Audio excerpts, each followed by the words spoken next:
The Sound and the Fury by William Faulkner. Part 2. June 2nd, 1910. When the shadow of the sash appeared on the curtains, it was between 7 and 8 o'clock, and then I was in time again, hearing the watch. It was grandfather's, and when father gave it to me he said, "Quentin, I give you the mausoleum of all hope and desire. It's rather excruciatingly apt that you will use it to gain the reductio absurdum of all human experience, which can fit your individual needs no better than it fitted his or his father's. I give it to you not that you may remember time, but that you might forget it now and then for a moment and not spend all your breath trying to conquer it. Because no battle is ever won," he said. "They are not even fought. The field only reveals to man his own folly and despair, and victory is an illusion of philosophers and fools." It was propped against the collar box and I lay listening to it. Hearing it, that is. I don't suppose anybody ever deliberately listens to a watch or a clock. You don't have to. You can be oblivious to the sound for a long while, then in a second of ticking it can create in the mind unbroken the long diminishing parade of time you didn't hear. Like father said, down the long and lonely light rays you might see Jesus walking, like. And the good Saint Francis that said little sister Death, that never had a sister. Through the wall I heard Shreve's bed springs and then his slippers on the floor hishing. I got up and went to the dresser and slid my hand along it and touched the watch and turned it face down and went back to bed. But the shadow of the sash was still there and I had learned to tell almost to the minute, so I'd have to turn my back to it, feeling the eyes animals used to have in the back of their heads when it was on top, itching.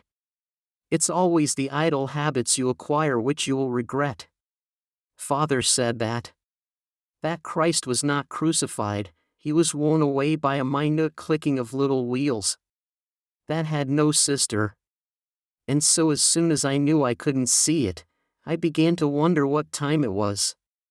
Father said that constant speculation regarding the position of mechanical hands on an arbitrary dial, which is a symptom of mind function. Excrement, father said. Like sweating. And I saying, all right. Wonder. Go on and wonder. If it had been cloudy, I could have looked at the window, thinking what he said about idle habits. Thinking it would be nice for them down at New London if the weather held up like this.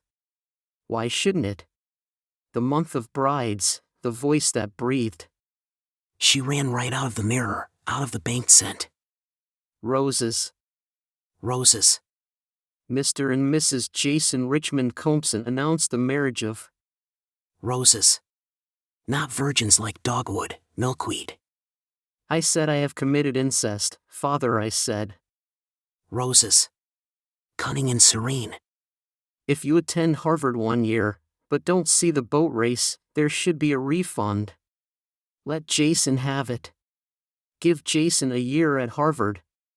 Shreve stood in the door, putting his collar on, his glasses glinting rosily, as though he had washed them with his face. You taking a cut this morning? Is it that late? He looked at his watch. Bell in 2 minutes. I didn't know it was that late. He was still looking at the watch, his mouth shaping. I'll have to hustle. I can't stand another cut. The dean told me last week. He put the watch back into his pocket. Then I quit talking. You'd better slip on your pants and run. He went out. I got up and moved about, listening to him through the wall. He entered the sitting room, toward the door. Aren't you ready yet? Not yet. Run along. I'll make it. He went out. The door closed. His feet went down the corridor. Then I could hear the watch again. I quit moving around and went to the window and drew the curtains aside and watched them running for chapel, the same ones fighting the same heaving coat sleeves, the same books and flapping collars flushing past like debris on a flood, and spode. Calling Shreve my husband. I'll let him alone, Shreve said, if he's got better sense than to chase after the little dirty sluts, whose business? In the South you are ashamed of being a virgin. Boys. Men. They lie about it. Because it means less to women, Father said. He said it was men invented virginity, not women. Father said it's like death, only a state in which the others are left, and I said, but to believe it doesn't matter, and he said, that's what's so sad about anything, not only virginity, and I said, why couldn't it have been me and not her who was unvirgin, and he said, that's why that's sad too, nothing is even worth the changing of it. And Shreve said if he's got better sense than to chase after the little dirty sluts. And I said, did you ever have a sister? Did you? Did you? Spode was in the middle of them like a terrapin in a street full of scuttering dead leaves, his collar about his ears, moving at his customary unhurried walk. He was from South Carolina, a senior. It was his club's boast that he never ran for chapel and had never got there on time and had never been absent in 4 years and had never made either chapel or first lecture with a shirt on his back and socks on his feet. About 10 o'clock he'd come in Thompson's, get 2 cups of coffee, sit down and take his socks out of his pocket and remove his shoes and put them on while the coffee cooled. About noon you'd see him with a shirt and collar on, like anybody else. The others passed him running, but he never increased his pace at all. After a while the quad was empty. A sparrow slanted across the sunlight, onto the window ledge, and cocked his head at me. His eye was round and bright. First he'd watch me with one eye, then flick. And it would be the other one, his throat pumping faster than any pulse. The hour began to strike. The sparrow quit swapping eyes and watched me steadily with the same one until the chimes ceased, as if he were listening too. Then he flicked off the ledge and was gone. It was a while before the last stroke ceased vibrating. It stayed in the air, more felt than heard, for a long time. Like all the bells that ever rang still ringing in the long dying light rays and Jesus and St. Francis talking about his sister. Because if it were just a hell, if that were all of it. Finished. If things just finished themselves. Nobody else there but her and me. If we could just have done something so dreadful that they would have fled hell except us. I have committed incest, I said. Father, it was I, it was not Dalton Ames, and when he put Dalton Ames. Dalton Ames. Dalton Ames. When he put the pistol in my hand I didn't. That's why I didn't. He would be there and she would and I would. Dalton Ames. Dalton Ames. Dalton Ames.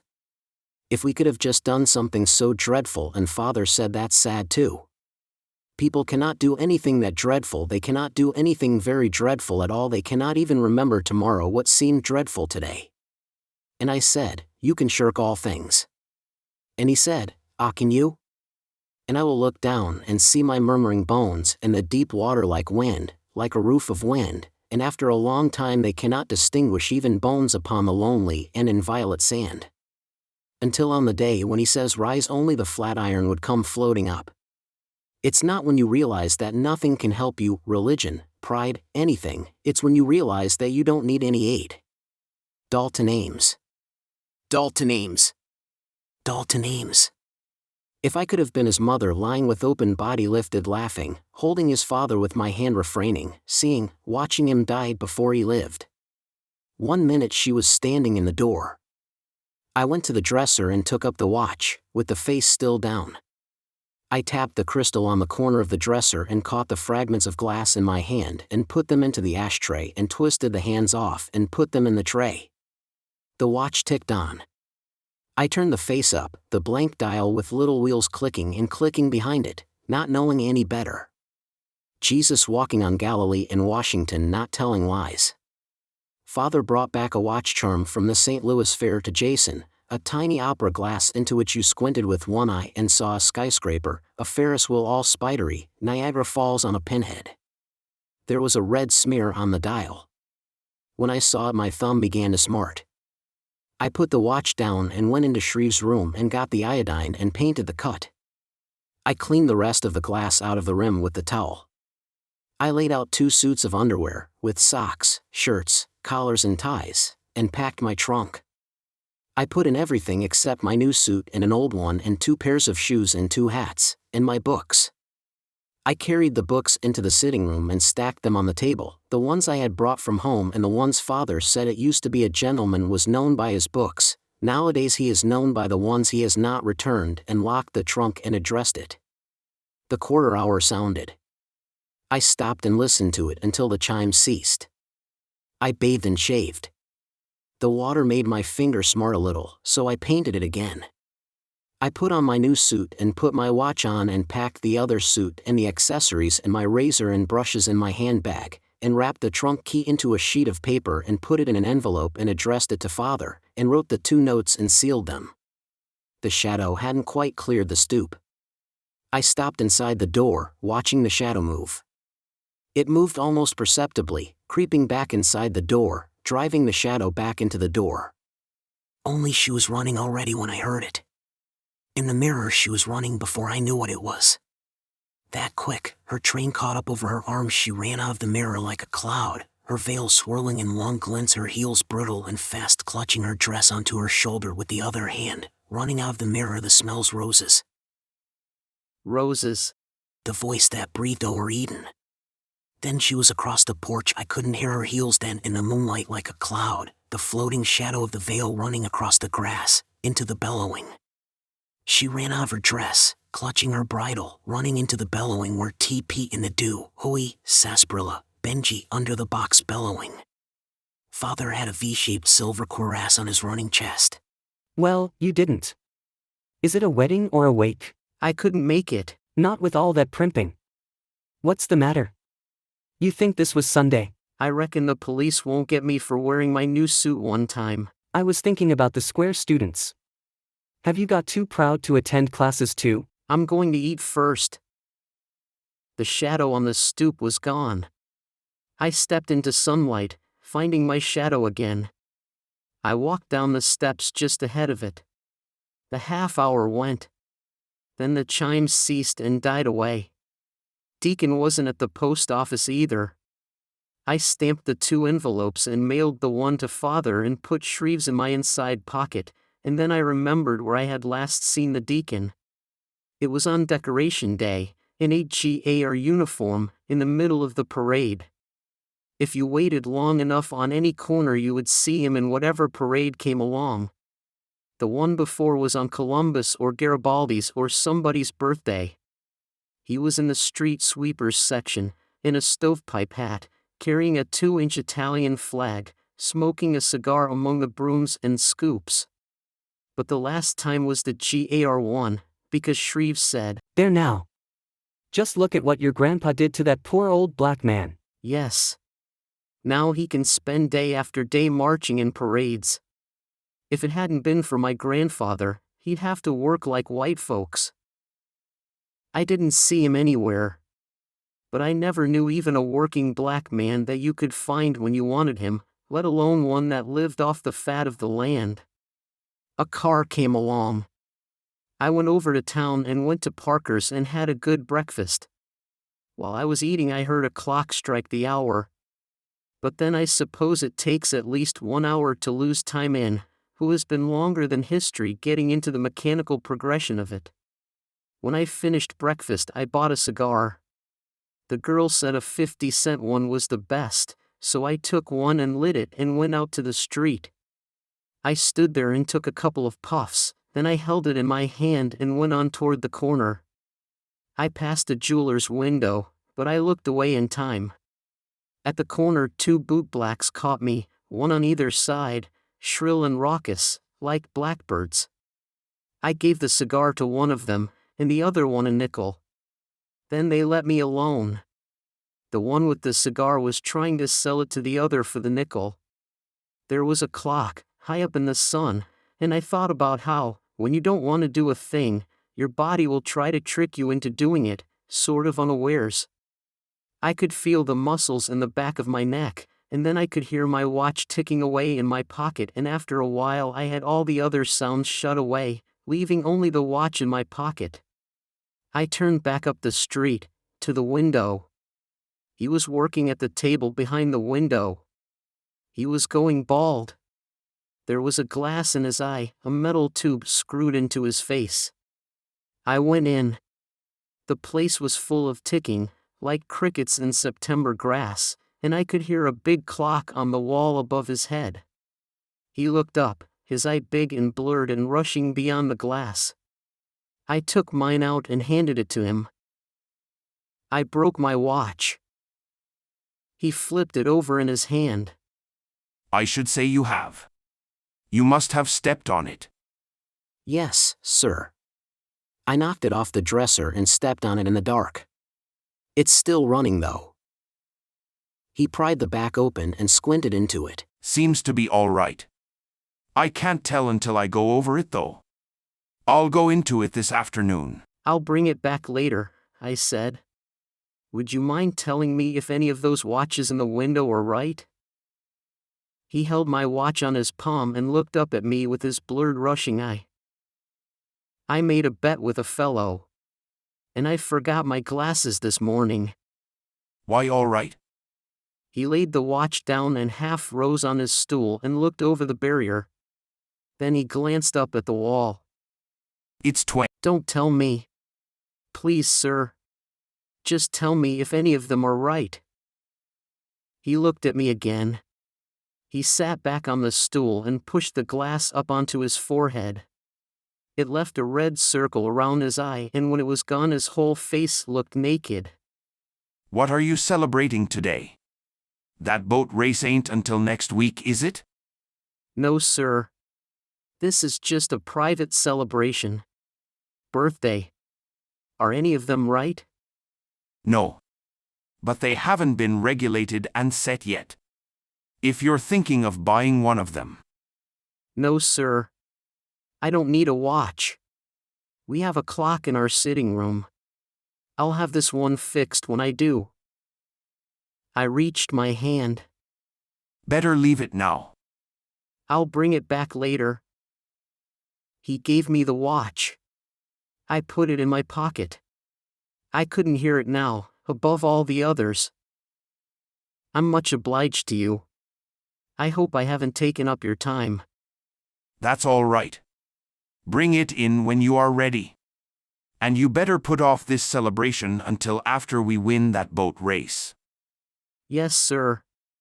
I reckon I had. I went out, shutting the door upon the ticking. I looked back into the window. He was watching me across the barrier. There were about a dozen watches in the window, a dozen different hours, and each with the same assertive and contradictory assurance that mine had, without any hands at all. Contradicting one another. I could hear mine, ticking away inside my pocket, even though nobody could see it, even though it could tell nothing if anyone could. And so I told myself to take that one. Because Father said, clocks slay time. He said time is dead as long as it is being clicked off by little wheels, only when the clock stops does time come to life. The hands were extended, slightly off the horizontal at a faint angle, like a gull tilting into the wind. Holding all I used to be sorry about, like the new moon holding water, black folk say. The jeweler was working again, bent over his bench, the tube tunneled into his face. His hair was parted in the center. The part ran up into the bald spot, like a drained marsh in December. I saw the hardware store from across the street. I didn't know you bought flat irons by the pound. These weigh 10 pounds. Only they were bigger than I thought. So I got 2 6-pound little ones, because they would look like a pair of shoes wrapped up. They felt heavy enough together, but I thought again how Father had said about the reductio absurdum of human experience, thinking how the only opportunity one seemed to have for the application of Harvard. Maybe by next year, thinking maybe it takes 2 years in school to learn to do that properly. But they felt heavy enough in the air. A streetcar came. I got on. I didn't see the placard on the front. It was full, mostly prosperous-looking people reading newspapers. The only vacant seat was beside a black man. He wore a derby and shine shoes, and he was holding a dead cigar stub. I used to think that a Southerner had to be always conscious of black men. I thought that Northerners would expect him to. When I first came east I kept thinking, you've got to remember to think of them as colored people, not what we call them at home. And if it hadn't happened that I wasn't thrown with many of them, I'd have wasted a lot of time and trouble before I learned that the best way to take all people, black or white, is to take them for what they think they are, then leave them alone. That was when I realized that being black is not a person so much as a form of behavior, a sort of obverse reflection of the white people he lives among. But I thought at first that I ought to miss having a lot of them around me because I thought that Northerners thought I did, but I didn't know that I really had missed Roscus and Diley and them until that morning in Virginia. The train was stopped when I waked and I raised the shade and looked out. The car was blocking a road crossing, where two white fences came down a hill and then sprayed outward and downward like part of the skeleton of a horn, and there was a black man on a mule in the middle of the stiff ruts, waiting for the train to move. How long he had been there I didn't know, but he sat straddle of the mule, his head wrapped in a piece of blanket, as if they had been built there with the fence and the road, or with the hill, carved out of the hill itself, like a sign put there saying you are home again. He didn't have a saddle and his feet dangled almost to the ground. The mule looked like a rabbit. I raised the window. "Hey, uncle. Is this the way?" Sir. He looked at me, then he loosened the blanket and lifted it away from his ear. "Christmas gift." Show coming, boss. You done caught me, ain't you? "I'll let you off this time." I dragged my pants out of the little hammock and got a quarter out. "But look out next time. I'll be coming back through here 2 days after New Year, and look out then." I threw the quarter out the window. "Buy yourself some Sandy Claus." Yes, sir. He got down and picked up the quarter and rubbed it on his leg. Thank ye, young master. Thank ye. Then the train began to move. I leaned out the window, into the cold air, looking back. He stood there beside the gaunt rabbit of a mule, the two of them shabby and motionless and unimpatient.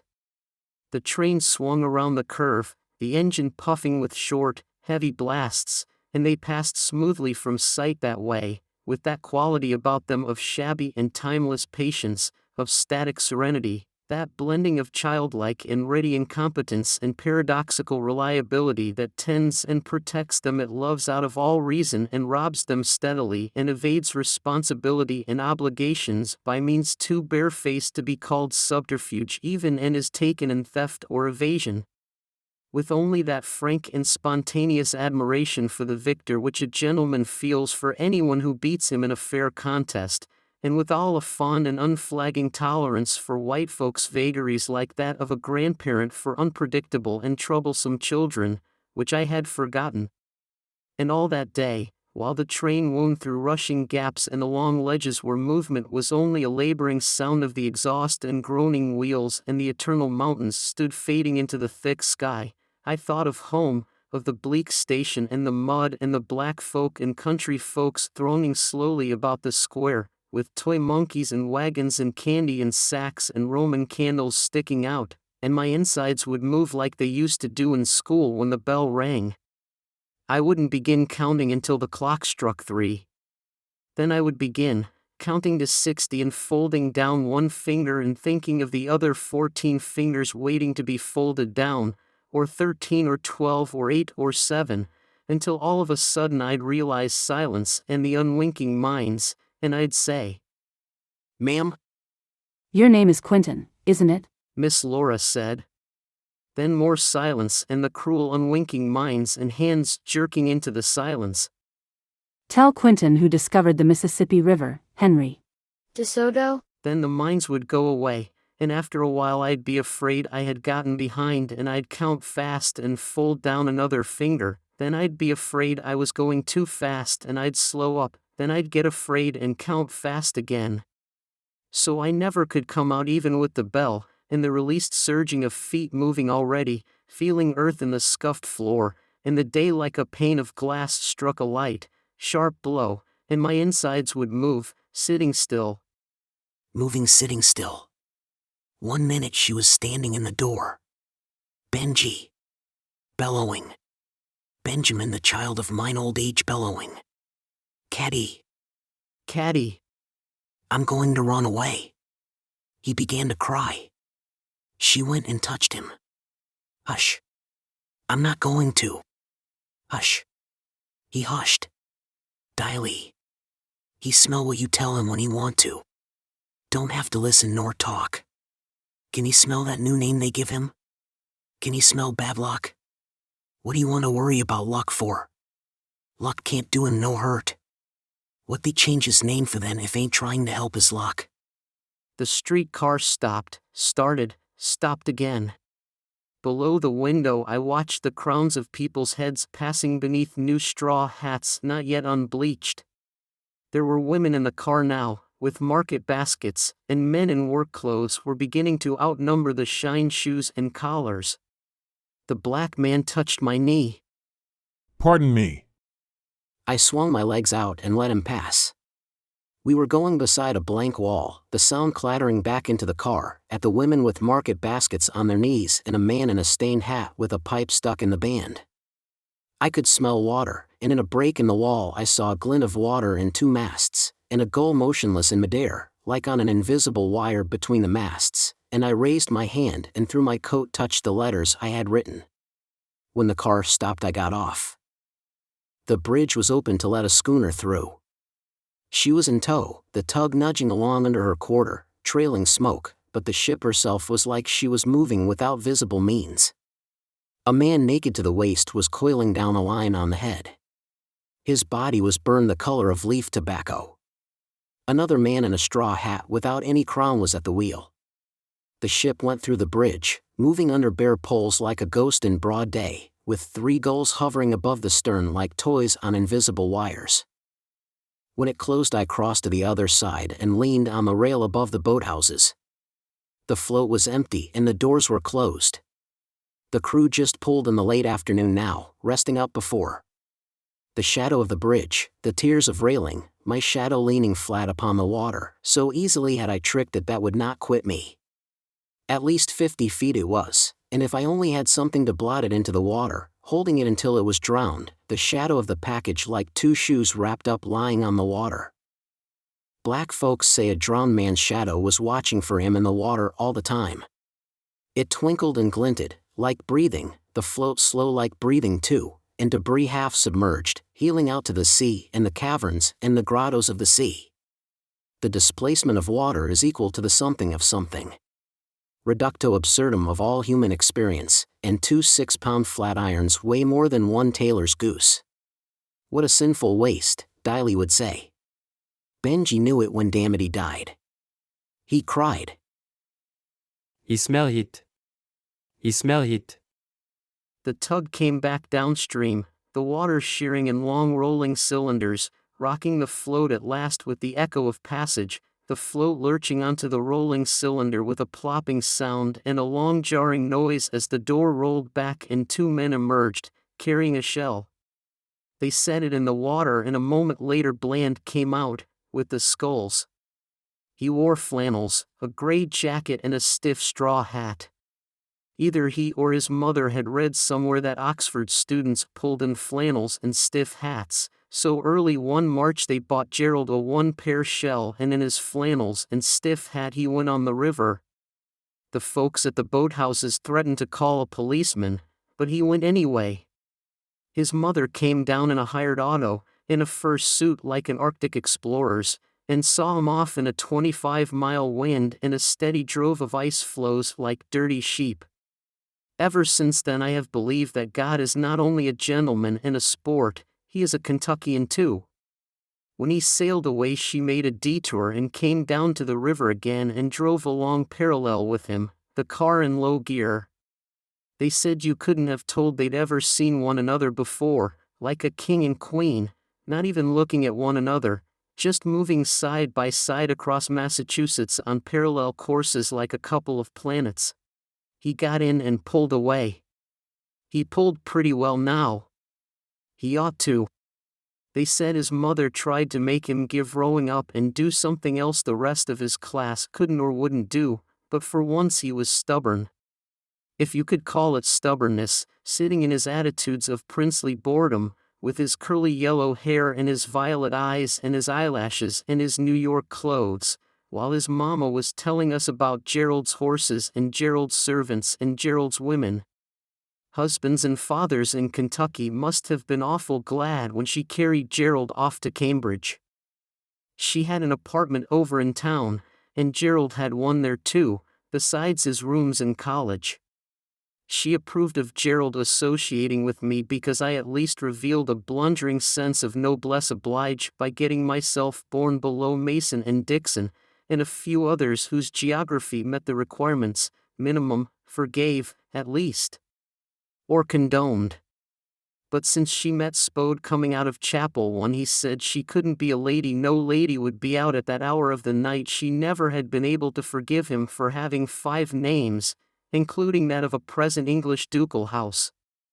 I'm sure she solaced herself by being convinced that some misfit Maingalt or Mortimer had got mixed up with the lodgekeeper's daughter. Which was quite probable, whether she invented it or not. Spode was the world's champion sit-around, no holds barred and gouging discretionary. The shell was a speck now, the oars catching the sun in spaced glints, as if the hull were winking itself along. Did you ever have a sister? No, but they're all bitches. Did you ever have a sister? 1 minute she was. Bitches. Not bitch 1 minute she stood in the door.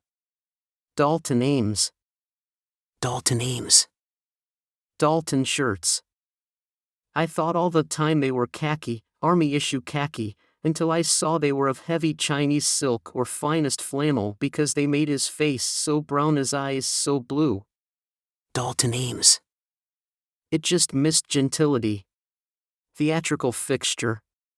Just papier-mâché, then touch. Oh. Asbestos. Not quite bronze. But won't see him at the house. Cattie's a woman too, remember? She must do things for women's reasons too. Why won't you bring him to the house, Caddy? Why must you do like poor women do in the pasture that ditches the dark woods, hot hidden furious in the dark woods? And after a while I had been hearing my watch for some time, and I could feel the letters crackle through my coat, against the railing, and I leaned on the railing, watching my shadow, how I had tricked it.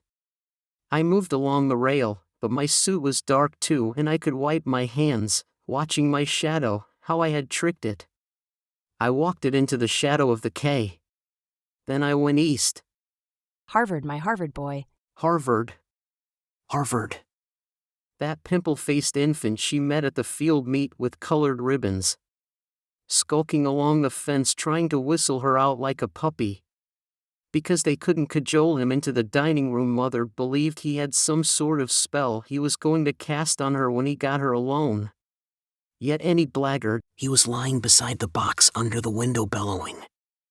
that could drive up in a limousine with a flower in his buttonhole. Harvard. Quentin, this is Herbert, my Harvard boy. Herbert will be a big brother. Has already promised Jason a position in the bank. Hardy, celluloid like a drummer. Face full of teeth, white but not smiling. I've heard of him up there. All teeth but not smiling. You going to drive? Getting Quentin? You going to drive? It's her car. Aren't you proud of your little sister? Owns first auto in town. Herbert, his present. Lewis has been giving her lessons every morning. Didn't you get my letter? Mr. and Mrs. Jason Richmond Compson announced the marriage of their daughter Candace to Mr. Sidney Herbert Head on the 25th of April 1910 at Jefferson, Mississippi. At home after the 1st of August, number something something Avenue, South Bend, Indiana. Aren't you even going to open it? 3 days. Times. Mr. and Mrs. Jason Richmond Compson. Young Lachinvar rode out of the West a little too soon, didn't he? I'm from the South. You're funny, aren't you? Oh yes, I knew it was somewhere in the country. You're funny, aren't you? You ought to join the circus. I did. That's how I ruined my eyes watering the elephant's fleas. 3 times. These country girls. You can't even tell about them, can you? Well, anyway, Byron never had his wish, thank God. But not hit a man in glasses. Aren't you even going to open it? It lay on the table, a candle burning at each corner upon the envelope, tied in a soiled pink garter, 2 artificial flowers. Not hit a man in glasses. Country people, poor things, they never saw an auto before, lots of them. Honk the horn, Candace, so She wouldn't look at me. they'll get out of the way. Wouldn't look at me. Your father wouldn't like it if you were to injure one of them. I'll declare. Your father will simply have to get an auto now. I'm almost sorry you brought it down, Herbert. I've enjoyed it so much. Of course, there's the carriage, but so often when I'd like to go out, Mr. Compson has the help doing something. It would be worth my head to interrupt. He insists that Roscus is at my call all the time. But I know what that means. I know how often people make promises just to satisfy their consciences. Are you going to treat my little baby girl that way, Herbert? But I know you won't. Herbert has spoiled us all to death. Quentin, did I write you that he is going to take Jason into his bank when Jason finishes high school? Jason will make a splendid banker. He is the only one of my children with any practical sense. You can thank me for that. He takes after my people. The others are all Compson. Jason furnished the flour. They made kites on the back porch and sold them for a nickel apiece, he and the Patterson boy. Jason was treasurer. There was no black man in this streetcar, and the hats unbleached as yet flowing past under the window. Going to Harvard, we have sold Benji's. He lay on the ground under the window, bellowing. We have sold Benji's pasture so that Quentin may go to Harvard. A brother to you, your little brother. You should have a car. It's done, you know, and of good. Don't you think so, Quentin? I call him Quentin at once, you see, I have heard so much about him from Candace. Why shouldn't you? I want my boys to be more than friends, yes. Candace and Quentin, more than friends. Father, I have committed. What a pity you had no brother or sister. No sister. No sister. Had no sister. Don't ask Quentin. He and Mr. Compson both feel a little insulted. When I am strong enough to come down to the table, I am going on nerve now. I'll pay for it after it's all over and you have taken my little daughter away from me. My little sister had no. If I could say mother. Mother. Unless I do what I am tempted to and take you instead. I don't think Mr. Compson could overtake the car. Ah, Herbert, Candace, do you hear that? She wouldn't look at me. Soft, stubborn, jaw angle. Not back looking. You needn't be jealous, though. It's just an old woman. He's flattering. A grown married daughter. I can't believe it. Nonsense. You look like a girl. You are lots younger than Candace. Color in your cheeks like a girl. A face reproachful, tearful. An odor of camphor and of tears. A voice weeping steadily and softly beyond the twilight door. The twilight-colored smell of honeysuckle. Bringing empty trunks down the attic stairs. They sounded like coffins. French lick. Found not death at the salt lick. Hats not unbleached and not hats. In 3 years I cannot wear a hat. I could not. Was. Will there be hats then, since I was not and not Harvard then? Where the best of thought fathers said clings like dead ivy vines upon old dead brick. Not Harvard then. Not to me, anyway. Again. Sadder than was. Again. Saddest of all. Again. Spode had a shirt on, then it must be. When I can see my shadow again, if not careful that I tricked into the water shall tread again upon my impervious shadow. But no sister. I wouldn't have done it. I won't have my daughter spied on. I wouldn't have. How can I control any of them, when you have always taught them to have no respect for me and my wishes? I know you look down on my people, but is that any reason for teaching my children, my own children? I suffered to have no respect. Trampling my shadow's bones into the concrete with hard heels, and then I was hearing the watch, and I touched the letters through my coat. I will not have my daughter spied on by you or Quentin or anybody, no matter what you think she has done. At least you agree there is reason for having her watched. I wouldn't have. I know you wouldn't.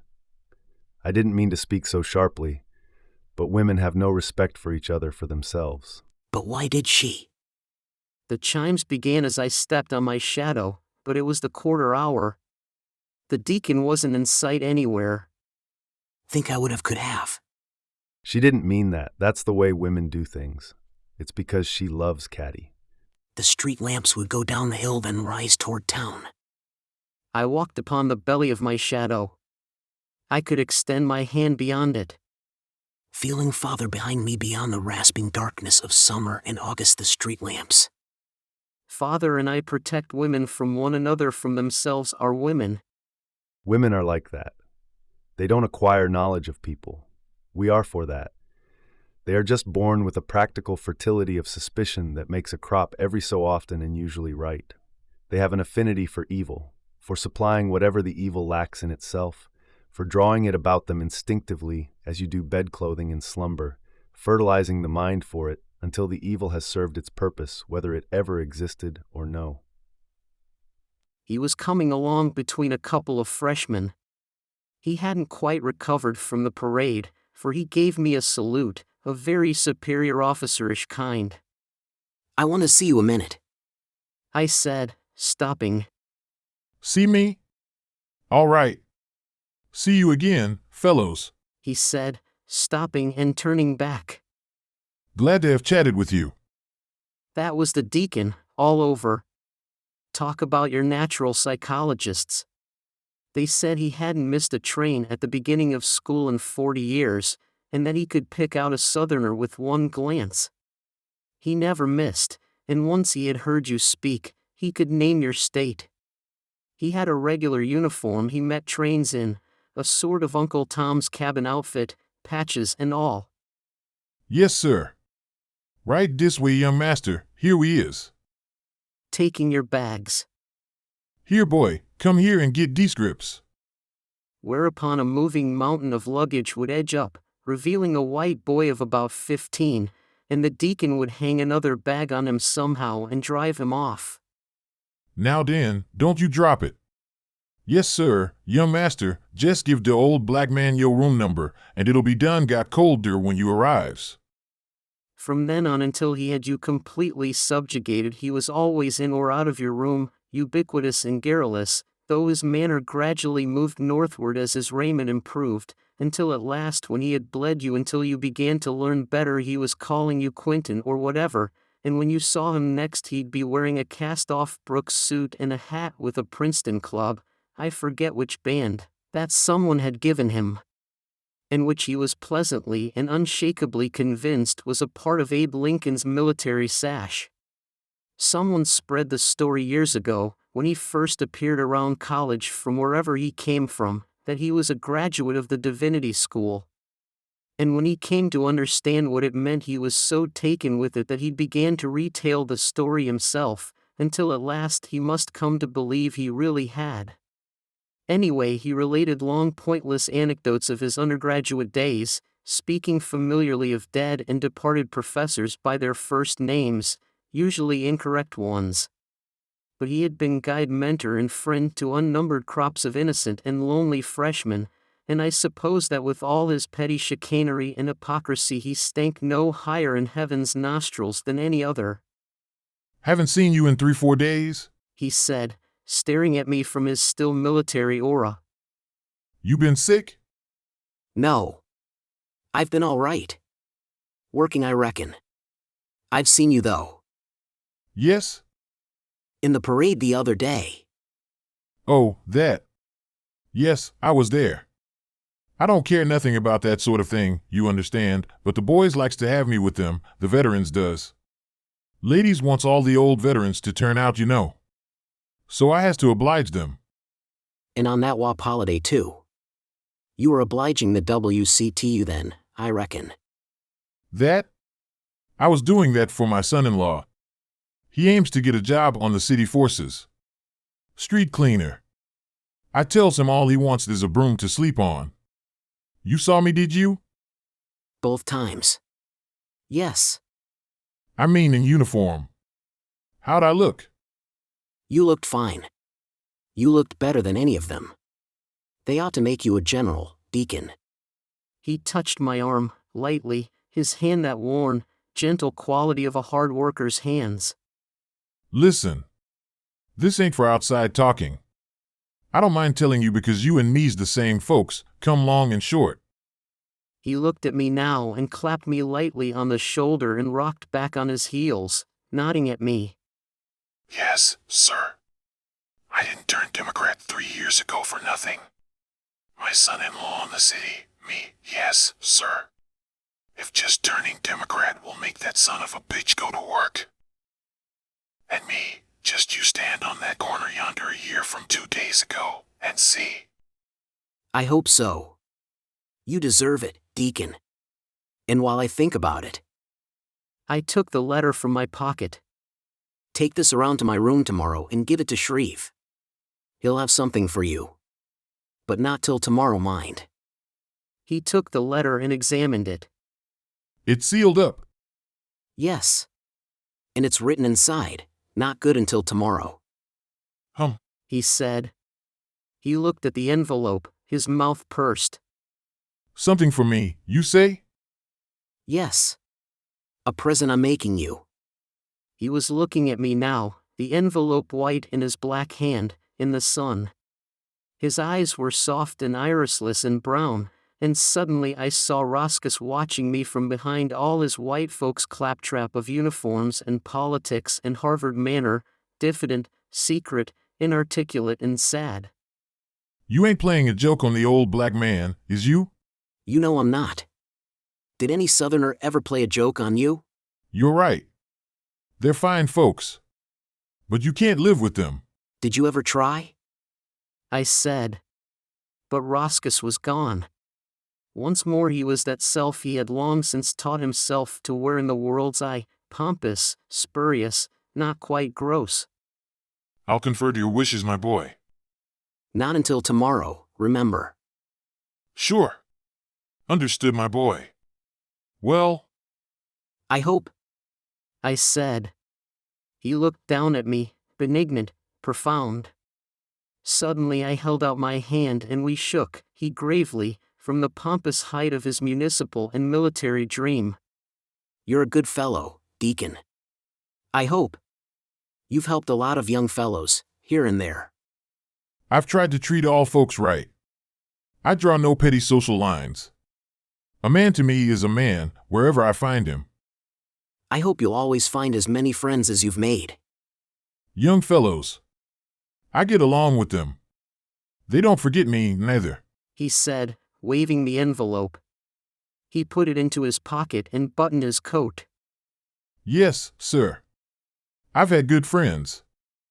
The chimes began again, the half hour. I stood in the belly of my shadow and listened to the strokes spaced and tranquil along the sunlight, among the thin, still little leaves. Spaced and peaceful and serene, with that quality of autumn always in bells even in the month of brides. Lying on the ground under the window bellowing. He took one look at her and knew. Out of the mouths of babes. The street lamps. The chimes ceased. I went back to the post office, treading my shadow into pavement. Go down the hill, then they rise toward town like lanterns hung one above another on a wall. Father said because she loves Caddy, she loves people through their shortcomings.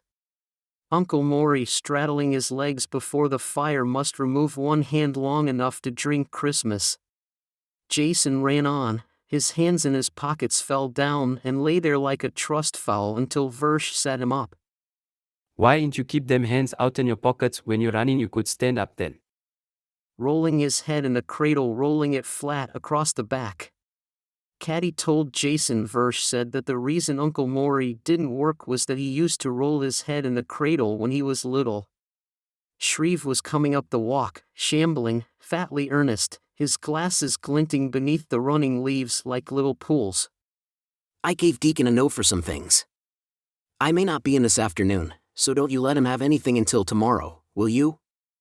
All right. He looked at me. Say, what are you doing today anyhow? All dressed up and mooning around like the prologue to a suttee. Did you go to psychology this morning? I'm not doing anything. Not until tomorrow now. What's that you got there? Nothing. Pair of shoes I had half sold. Not until tomorrow, you hear? Sure. All right. Oh, by the way, did you get a letter off the table this morning? No. It's there. From Semiramis.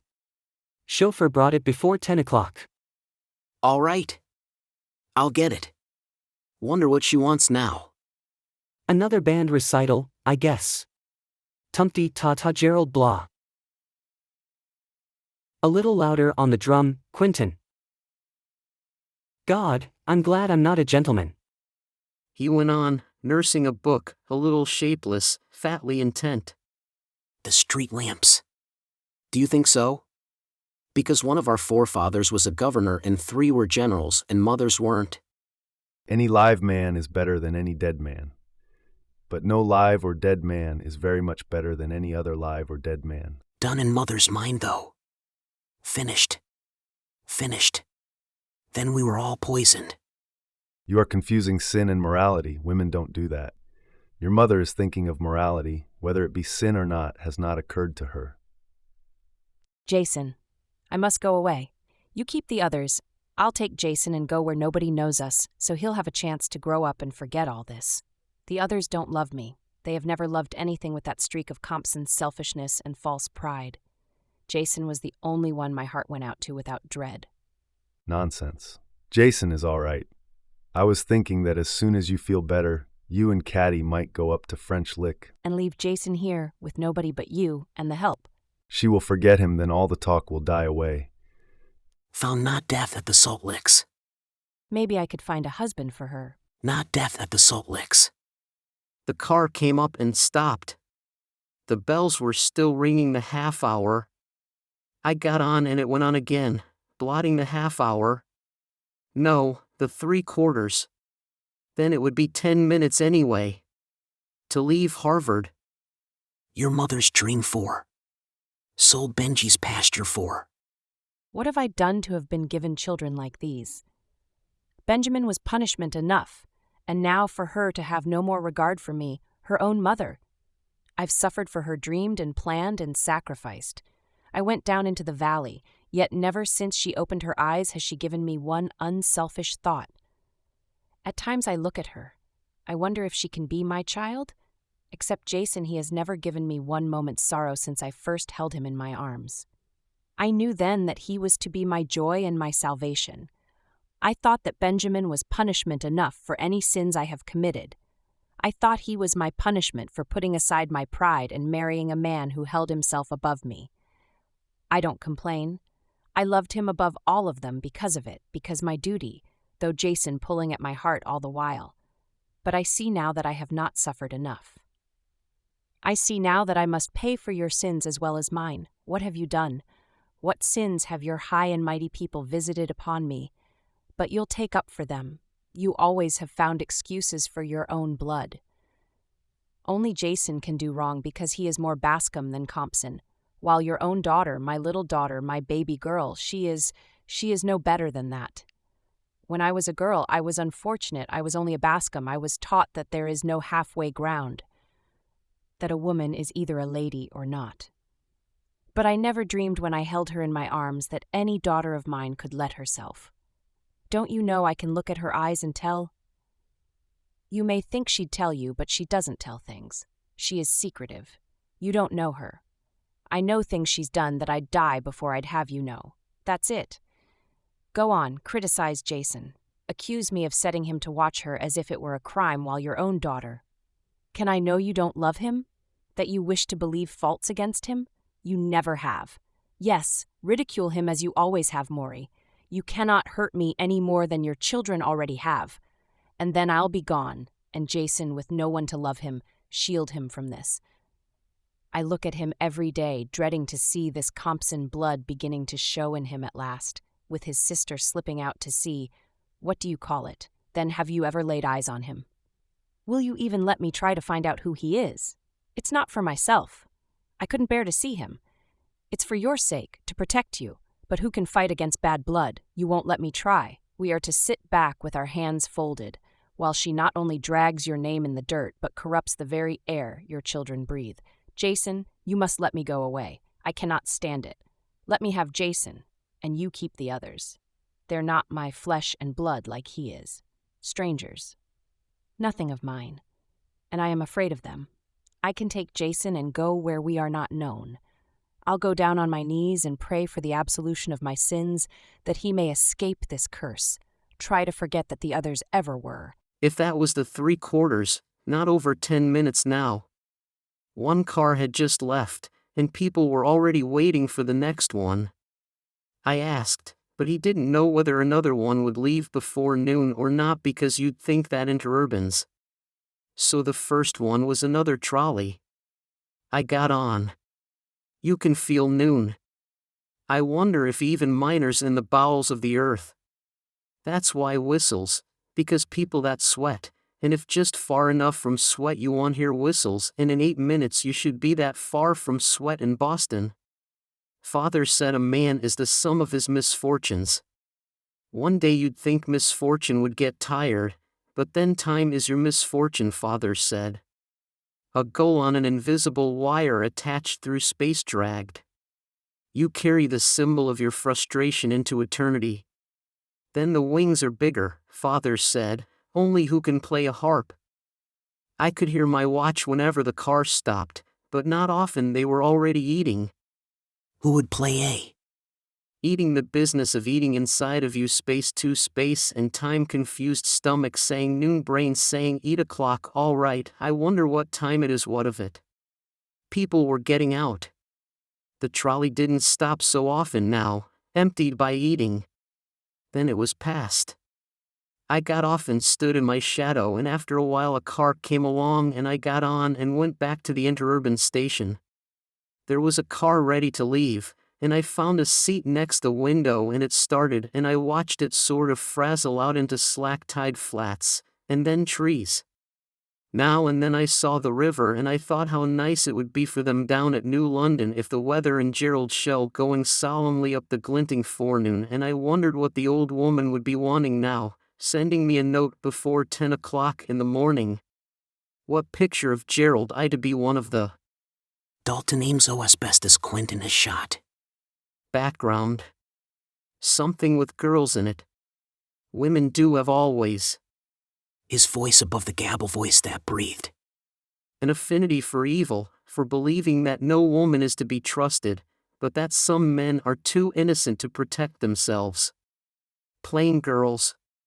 Remote cousins and family friends whom mere acquaintanceship invested with a sort of blood obligation, noblesse oblige. And she's sitting there telling us before their faces what a shame it was that Gerald should have all the family looks because a man didn't need it, was better off without it, but without it a girl was simply lost. Telling us about Gerald's women in A. Quentin has shot Herbert. He shot his voice through the floor of Caddy's room. Tone of smug approbation. When he was 17, I said to him one day, "What a shame that you should have a mouth like that. It should be on a girl's face." And can you imagine? The curtains leaning in on the twilight upon the odor of the apple tree. Her head against the twilight. Her arms behind her head, kimono winged. The voice that breathed o'er Eden. Clothes upon the bed, by the nose, seen above the apple. What he said. Just 17, mind. Mother, he said, it often is. And him sitting there in attitudes regal, watching 2 or 3 of them through his eyelashes. They gushed like swallows swooping his eyelashes. Shreve said he always had. Are you going to look after Benji and Father? The less you say about Benji and Father, the better. When have you ever considered them, Caddy? Promise. You needn't worry about them. You're getting out in good shape. Promise. I'm sick. You'll have to promise. Wondered who invented that joke, but then he always had considered Mrs. Bland a remarkably preserved woman. He said she was grooming Gerald to seduce a duchess sometime. She called Shreve that fat Canadian youth. Twice she arranged a new roommate for me without consulting me at all, once for me to move out, once for He opened the door in the twilight. His face looked like a pumpkin pie. Well, I'll say a fond farewell. Cruel fate may part us, but I will never love another. Never. What are you talking about? I'm talking about cruel fate in 8 yards of apricot silk and more metal pound for pound than a galley slave and the sole owner and proprietor of the unchallenged peripatetic John of the late Confederacy. Then he told me how she had gone to the proctor to have him moved out and how the proctor had revealed enough low stubbornness to insist on consulting Shreve first. Then she suggested that he send for Shreve right off and do it, and he wouldn't do that, so after that she was hardly civil to Shreve. I make it a point never to speak harshly of females, but that woman has got more ways like a bitch than any lady in these sovereign states and dominions. And now letter on the table by hand. Command orchid scented colored. If she knew I had passed almost beneath the window knowing it there without. My dear madam, I have not yet had an opportunity of receiving your communication, but I beg in advance to be excused today or yesterday and tomorrow or when. As I remember that the next one is to be how Gerald throws his black servant downstairs, and how that the servant pled to be allowed to matriculate in the divinity school to be near Master Gerald. And how he ran all the way to the station beside the carriage with tears in his eyes when Master Gerald rid away. I will wait until the day for the one about the sawmill. Husband came to the kitchen door with a shotgun. Gerald went down and bit the gun in two and handed it back and wiped his hands on a silk handkerchief. Threw the handkerchief in the stove. I've only heard that one twice. Shot him through the... I saw you come in here, so I watched my chance and came along. Thought we might get acquainted, have a cigar. Thanks. I don't smoke. No, things must have changed up there since my day. Mind if I light up? Help yourself. Thanks, I've heard a lot. I guess your mother won't mind if I put the match behind the screen, will she? A lot about you. Candace talked about you all the time up there at the Licks. I got pretty jealous. I says to myself, who is this Quentin anyway? I must see what this animal looks like because I was hit pretty hard. Soon as I saw the little girl. I don't mind telling you, it never occurred to me it was her brother she kept talking about. She couldn't have talked about you any more if you'd been the only man in the world. Husband wouldn't have been in it. You won't change your mind and have a smoke? I don't smoke. In that case, I won't insist even though it is a pretty fair weed. Cost me $25 100 wholesale. Friend in Havana. Yes, I guess there are lots of changes up there. I keep promising myself a visit, but I never get around to it. Been hitting the ball now for 10 years. I can't get away from the bank during school. Fellows' habits change. Things that seem important to an undergraduate, you know. Tell me about things up there. I'm not going to tell father and mother, if that's what you are getting at. Not going to tell? Not going to? Oh, that? That's what you are talking about, is it? You understand that I don't give a damn whether you tell or not. Understand that a thing like that unfortunate, but no police crime. I wasn't the first or the last. I was just unlucky. You might have been luckier. You lie. Keep your shirt on. I'm not trying to make you tell anything you don't want to. Meant no offense. Of course a young fellow like you would consider a thing of that sort a lot more serious than you will in 5 years. I don't know but one way to consider cheating. I don't think I'm likely to learn different at Harvard. We're better than a play. You must have made the dramat. Well, you're right, no need to tell them. We'll let bygones be bygones, eh? No reason why you and I should let a little thing like that come between us. I like you, Quentin. I like your appearance. You don't look like these other hicks. I'm glad we're going to hit it off like this. I've promised your mother to do something for Jason, but I would like to give you a hand too. Jason would be just as well off here, but there's no future in a hole like this for a young fellow like you. Thanks. You'd better stick to Jason. He'd suit you better than I would. I'm sorry about that business, but a kid like I was then. I never had a mother like yours to teach me the finer points. It would just hurt her unnecessarily to know it. Yes, you're right. No need to. That includes Candace, of course. I said mother and father. Look here. Take a look at me. How long do you think you'd last with me? I won't have to last long if you learn to fight up at school too. Try and see how long I would. You damned little. What do you think you're getting at? Try and see. My God, the cigar. What would your mother say if she found a blister on her mantle? Just in time too. Look here, Quentin, we're about to do something we'll both regret. I liked you. As soon as I saw you, I says he must be a damned good fellow, whoever he is, or Candace wouldn't be so keen on him.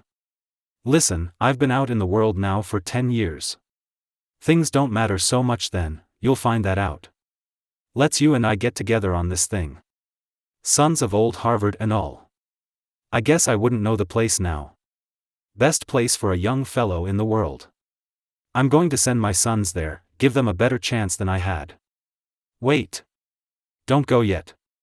Let's discuss this thing. A young man gets these ideas and I'm all for them. Does him good while he's in school. Forms his character. Good for tradition, the school. But when he gets out into the world, he'll have to get his the best way he can, because he'll find that everybody else is doing the same thing and be damned to. Here, let's shake hands and let bygones be bygones for your mother's sake. Remember her health. Come on, give me your hand. Here, look at it. It's just out of convent. Look, not a blemish, not even been creased yet. See here? To hell with your money. No. Come on. I belong to the family now. See, I know how it is with a young fellow, he has lots of private affairs. It's always pretty hard to get the old man to stump up, for I know. Haven't I been there? And not so long ago either, but now I'm getting married and all specially up there. Come on, don't be a fool. Listen. When we get a chance for a real talk, I want to tell you about a little widow over in town. I've heard that too. Keep your damned money. Call it a loan then. Just shut your eyes a minute and you'll be 50. Keep your hands off of me. You'd better get that cigar off the mantle. Tell and be damned then. See what it gets you. If you were not a damned fool, you'd have seen that I've got them too tight for any half-baked Galahad of a brother. Your mother's told me about your sort, with your head swelled up. Come in. Oh, come in. Dear Quentin and I were just getting acquainted talking about Harvard. Did you want me? Can't stay away from the old man, can she? Go out a minute, Herbert. I want to talk to Quentin. Come in. Let's all have a gabfest and get acquainted. I was just telling Quentin. Go on, Herbert. Go out a while. Well, all right then. I suppose you and Bubber do want to see one another once more, eh? You'd better take that cigar off the mantle. Right as usual, my boy. Then I'll toddle along. Let them order you around while they can, Quentin. Day after tomorrow, it'll be pretty pleased to the old man, won't it, dear? Give us a kiss, honey. Oh, stop that. Save that for day after tomorrow. I'll want interest then. Don't let Quentin do anything he can't finish. Oh, by the way, did I tell Quentin the story about the man's parrot and what happened to it? A sad story. Remind me of that. Think of it yourself. Ta-ta. See you in the funny paper. Well? What are you up to now? Nothing. You're meddling in my business again. Didn't you get enough of that last summer? Caddy, you've got fever. You're sick. How are you sick? I'm just sick. I can't ask. Shot his voice through the... Not that blackguard, Caddy. Now and then the river glinted beyond things in sort of swooping glints, across noon and after. Well, after now, though we had passed where he was still pulling upstream majestical in the face of gods. Better. Gods. God would be canal too in Boston and Massachusetts.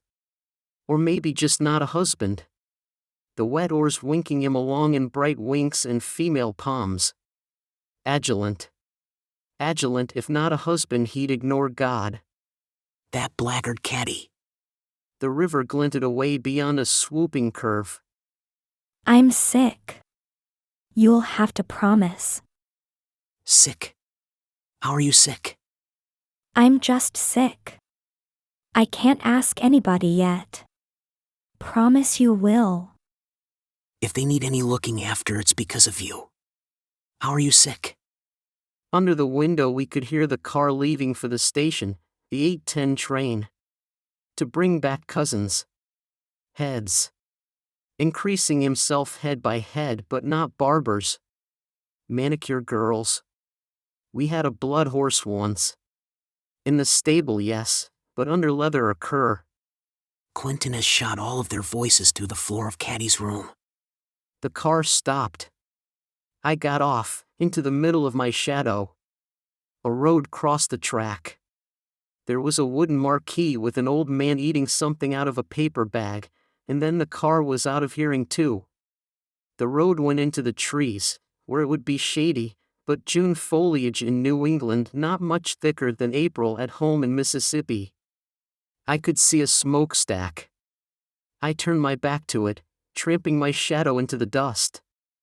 There was something terrible in me. Sometimes at night I could see it grinning at me. I could see it through them grinning at me through their faces. It's gone now and I'm sick. Caddy. Don't touch me. Just promise. If you're sick, you can't. Yes, I can. After that it'll be all right. It won't matter. Don't let them send him to Jackson. Promise. I promise. Caddy. Caddy. Don't touch me. Don't touch me. What does it look like, Caddy? What? That grins at you. That thing through them. I could still see the smokestack. That's where the water would be, heading out to the sea and the peaceful grottos. Tumbling peacefully they would, and when he said rise only the flat irons. When Versh and I hunted all day we wouldn't take any lunch, and at 12 o'clock I'd get hungry. I'd stay hungry until about 1, then all of a sudden I'd even forget that I wasn't hungry anymore. The street lamps go down the hill, then heard the car go down the hill. The chair arm flat, cool, smooth under my forehead, shaping the chair, the apple tree leaning on my hair above the Eden clothes by the nose scene. You've got fever. I felt it yesterday. It's like being near a stove. Don't touch me. Caddy, you can't do it if you are sick. That blackguard. I've got to marry somebody. Then they told me the bone would have to be broken again. At last I couldn't see the smokestack. The road went beside a wall. Trees leaned over the wall, sprayed with sunlight. The stone was cool. Walking near you could feel the coolness. Only our country was not like this country. There was something about just walking through it. A kind of still and violent fecundity that satisfied ever-bred hunger like. Flowing around you, not brooding and nursing every niggard stone. Like it were put to makeshift for enough green to go around among the trees and even the blue of distance, not that rich chimera. Told me the bone would have to be broken again. And inside me it began to say, oh. And I began to sweat. What do I care? I know what a broken leg is. All it is. It won't be anything. I just have to stay in the house a little longer, that's all. And my jaw muscles getting numb, and my mouth saying wait just a minute, through the sweat. Oh, behind my teeth, and father damn that horse. Damn that horse. Wait, it's my fault. He came along the fence every morning with a basket toward the kitchen, dragging a stick along the fence. Every morning I dragged myself to the window, cast an oar, and laid for him with a piece of coal. Diley said, "You going to ruin yourself, ain't you got no more sense than that? Not a 4 days since you broke it. Wait. I get used to it in a minute. Wait just a minute. I'll get." Even sounds seemed to fail in this air, like the air was worn out with carrying sounds so long. A dog's voice carries further than a train, in the darkness anyway. And some peoples. Black folk. Lewis Hatcher never even used his horn carrying it in that old lantern. I said. Lewis, when was the last time you cleaned that lantern? I cleaned it a little while back. You remember when all that floodwater washed them folks away up yonder? I cleaned it that very day. Old woman and me sat in for the fire that night and she say, Louis, what you going do if that flood get out this far? And I say that's a fact. I reckon I had better clean that lantern up. So I cleaned it that night. That flood was way up in Pennsylvania. It couldn't even have got down this far. That's what you says. Water can get the easy high and wet in Jefferson easy hit kin in Pennsylvania, I reckon. It's the folks that says the high water can't get this far that comes floating out on the ridgepole too. Did you and Martha get out that night? We done just that. I cleaned that lantern and me and her sat the balance of the night on top of that knoll back the graveyard. And if I'd a node of 81 higher, we'd have been on hit instead. And you haven't cleaned that lantern since then? What I want to clean it when they ain't no need. You mean, until another flood comes along? It kept us out on that one. Oh, come on, Uncle Lewis. Yes, sir. You do your way and I do mine. If all I got to do to keep out on the high water is to clean this here lantern, I won't quarrel with no man. Uncle Lewis wouldn't catch nothing with a light he could see by. I was hunting possums in this country when they was still drowned in nits in your pappy's head with coal oil bow. Catching 'em too. That's the truth. I reckon Uncle Lewis done caught more possums than any man in this country. Yes, sir. I got plenty light fair possums to see all right. I ain't had none o' them complaining. Hush now. Dahi. Hui. Ham on dog. And we'd sit in the dry leaves that whispered a little with the slow respiration of our waiting and with the slow breathing of the earth and the windless October, the rank smell of the lantern fouling the brittle air, listening to the dogs and to the echo of Lewis's voice dying away. He never raised it, yet on a still night we have heard it from our front porch. When he called the dogs and he sounded just like the horn he carried slung on his shoulder and never used, but clearer, mellower, as though his voice were a part of darkness and silence, coiling out of it, coiling into it again. Hoo-hoo. Hoo-hoo. Hoo-hoo-hoo-hoo-hoo. Got to marry somebody. Have there been very many, Caddy? I don't know. Too many. Will you look after Benji and Father? You don't know whose it is then? Does he know? Don't touch me. Will you look after Benji and Father? I began to feel the water before I came to the bridge. The bridge was of gray stone, lichened, dappled with slow moisture where the fungus crept.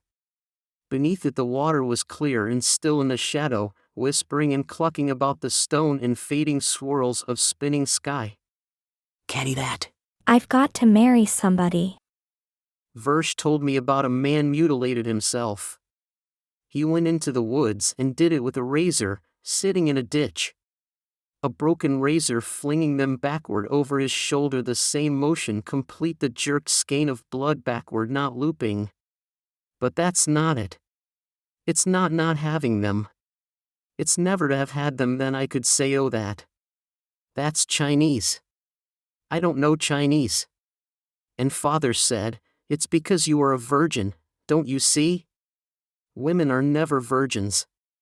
Purity is a negative state and therefore contrary to nature.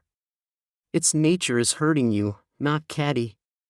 And I said, that's just words. And he said, so is virginity. And I said, you don't know. You can't know. And he said, yes. On the instant when we come to realize that tragedy is second-hand. Where the shadow of the bridge fell I could see down for a long way, but not as far as the bottom.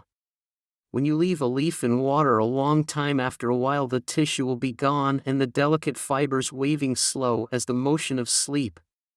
They don't touch one another, no matter how knotted up they once were, no matter how close they lay once to the bones. And maybe when he says rise, the eyes will come floating up too, out of the deep quiet and the sleep, to look on glory. And after a while the flat irons would come floating up. I hid them under the end of the bridge and went back and leaned on the rail. I could not see the bottom, but I could see a long way into the motion of the water before the eye gave out, and then I saw a shadow hanging like a fat arrow stemming into the current. Mayflies skimmed in and out of the shadow of the bridge just above the surface. If it could just be a hell beyond that, the clean flame, the two of us more than dead. Then you'll have only me, then the two of us amid the pointing in the horror beyond the clean flame. The arrow increased without motion, then in a quick swirl the trout lipped a fly beneath the surface with that sort of gigantic delicacy of an elephant picking up a peanut. The fading vortex drifted away downstream, and then I saw the arrow again, nose into the current, wavering delicately to the motion of the water above which the mayflies slanted and poised. Only you and me then amid the pointing in the horror walled by the clean flame. The trout hung, delicate and motionless among the wavering shadows. 3 boys with fishing poles came onto the bridge, and we leaned on the rail and looked down at the trout. They knew the fish. He was a neighborhood character. They've been trying to catch that trout for 25 years. There's a store in Boston offers a $25 fishing rod to anybody that can catch him. Why don't you all catch him, then? Wouldn't you like to have a $25 fishing rod? Yes, they said. They leaned on the rail, looking down at the trout. I sure would. I wouldn't take the rod. I'd take the money instead. Maybe they wouldn't do that. I bet he'd make you take the rod. Then I'd sell it. You couldn't get $25 for it. I'd take what I could get, then. I can catch just as many fish with this pole as I could with a $25 one. Then they talked about what they would do with $25. They all talked at once, their voices insistent and contradictory and impatient, making of unreality a possibility, then a probability, then an incontrovertible fact, as people will when their desires become words. I'd buy a horse and wagon. Yes, you would. I would. I know where I can buy one for $25. I know the man. Who is it? That's all right, who it is. I can buy it for $25. Yeah. He don't know any such thing. He's just talking. Do you think so? They continued to jeer at him, but he said nothing more.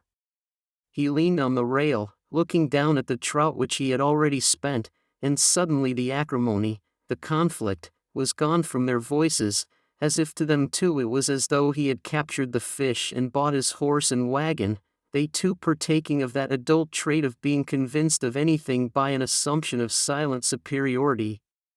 I suppose that people, using themselves and each other so much by words, are at least consistent in attributing wisdom to a still tongue, and for a while I could feel the other two seeking swiftly for some means by which to cope with him, to rob him of his horse and wagon. You couldn't get $25 for that pole. I bet anything you couldn't. He hasn't caught that trout yet. The third said suddenly, then they both cried. Yeah, what did I tell you? What's the man's name? I dare you to tell. There ain't any such man. Ah, shut up. Look, here he comes again. They leaned on the rail, motionless, identical, their poles slanting slenderly in the sunlight, also identical. The trout rose without haste, a shadow and faint wavering increase, again the little vortex faded slowly downstream. Gee, we don't try to catch him anymore. We just watch Boston folks that come out and try. Is he the only fish in this pool? Yes. He ran all the others out. The best place to fish around here is down at the eddy. No, it ain't. It's better at Bigelow's Mill 2-1. Then they argued for a while about which was the best fishing and then left off all of a sudden to watch the trout rise again and the broken swirl of water suck down a little of the sky. I asked how far it was to the nearest town. They told me. But the closest car line is that way, the second said, pointing back down the road. Where are you going? Nowhere. Just walking. You from the college? Yes. Are there any factories in that town? Factories? They looked at me. No, not there. They looked at my clothes. You looking for work? How about Bigelow's Mill? That's a factory. Factory my eye. He means a sure enough factory. One with a whistle, I said. I haven't heard any 1 o'clock whistles yet. Oh. There's a clock in the Unitarian steeple. You can find out the time from that. Haven't you got a watch on that chain? I broke it this morning. I showed them my watch. They examined it gravely. It's still running. What does a watch like that cost? It was a present, I said. My father gave it to me when I graduated from high school. Are you Canadian? The third said. He had red hair. Canadian? He don't talk like them. I've heard them talk. He talks like they do in minstrel shows. Say, ain't you afraid he'll hit you? Hit me? You said he talks like a colored man. I'll dry up. You can see the steeple when you get over that hill there. I thanked them. I hope you have good luck. Only don't catch that old fellow down there. He deserves to be let alone. Can't anybody catch that fish? The first said. They leaned on the rail, looking down into the water, the 3 poles like 3 slanting threads of yellow fire in the sun. I walked upon my shadow, tramping it into the dappled shade of trees again. The road curved, mounting away from the water. It crossed the hill, then descended winding, carrying the eye, the mind on ahead beneath the still green tunnel, in the square cupola above the trees and the round eye of the clock, but far enough. I sat down at the roadside. The grass was ankle-deep, myriad. The shadows on the road were as still as if they had been put there with a stencil, with slanting pencils of sunlight.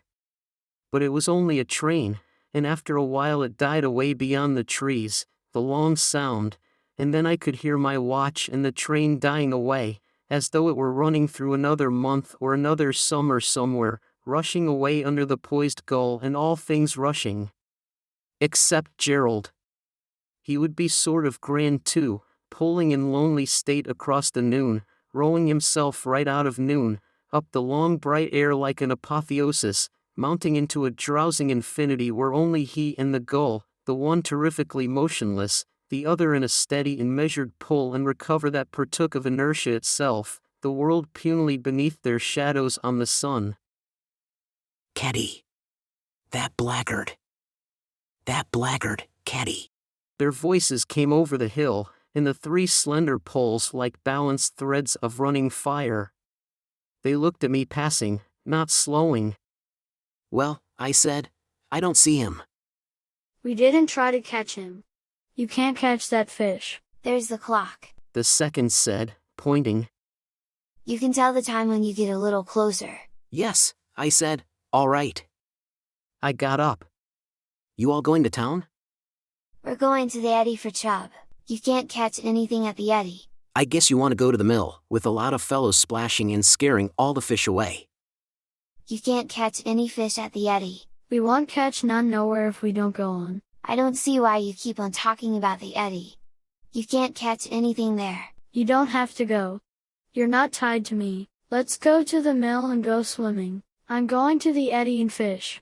You can do as you please. Say, how long has it been since you heard of anybody catching a fish at the eddy? Let's go to the mill and go swimming. The cupola sank slowly beyond the trees, with the round face of the clock far enough yet. We went on in the dappled shade. We came to an orchard, pink and white. It was full of bees, already we could hear them. Let's go to the mill and go swimming. A lane turned off beside the orchard. The third boy slowed and halted. The first went on, flecks of sunlight slipping along the pole across his shoulder and down the back of his shirt. Come on. The second boy stopped too. Why must you marry somebody, Caddy? Do you want me to say it? Do you think that if I say it won't be? Let's go up to the mill. Come on. The first boy went on. His bare feet made no sound, falling softer than leaves in the thin dust. In the orchard the bees sounded like a wind getting up, a sound caught by a spell just under crescendo and sustained. The lane went along the wall, arched over, shattered with bloom, dissolving into trees. Sunlight slanted into it, sparse and eager. Yellow butterflies flickered along the shade like flecks of sun. What do you want to go to the eddy for? You can fish at the mill if you want to. I'll let him go, the third said. They looked after the first boy. Sunlight slid patchily across his walking shoulders, glinting along the pole like yellow ants. Kenny. Say it to father, will you? I will. In my father's progenitive. I invented him. Created I him. Say it to him. It will not be, for he will say I was not, and then you and I since philoprogenitive. Ah, come on. They're already in. They looked after the first boy. Yeah. Go on then, mama's boy. If he goes swimming, he'll get his head wet and then he'll get a licking. They turned into the lane and went on, the yellow butterflies slanting about them along the shade. It is because there is nothing else. I believe there is something else, but there may not be. And then you will find that even injustice is scarcely worthy of what you believe yourself to be. He paid me no attention, his jaw set in profile, his face turned a little away beneath his broken hat. Why don't you go swimming with them? I said. That blackguard caddy. Were you trying to pick a fight with him? Were you? A liar and a scoundrel caddy. Was dropped from his club for cheating at cards, got sent to Coventry. Caught cheating at midterm exams and expelled. Well, what about it? I'm not going to play cards with. Do you like fishing better than swimming? I said. The sound of the bees diminished, sustained yet, as though instead of sinking into silence, silence merely increased between us, as water rises. The road curved again and became a street between shady lawns with white houses. Caddy, that blackguard. Can you think of Benji and father and do it not of me? What else can I think about? What else have I thought about?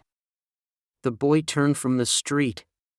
He climbed a picket fence without looking back and crossed the lawn to a tree and laid the pole down and climbed into the fork of the tree and sat there, his back to the road and the dappled sun motionless at last upon his white shirt. Else have I thought about? I can't even cry. I died last year. I told you I had, but I didn't know then what I meant. I didn't know what I was saying. Some days in late August at home are like this, the air thin and eager like this, with something in it sad and nostalgic and familiar.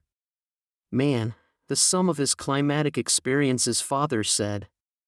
Man, the sum of what have you. A problem in impure properties carried tediously to an unvarying nil, stalemate of dust and desire. But now I know I'm dead, I tell you. Then why must you listen? We can go away, you and Benji and me, where nobody knows us where.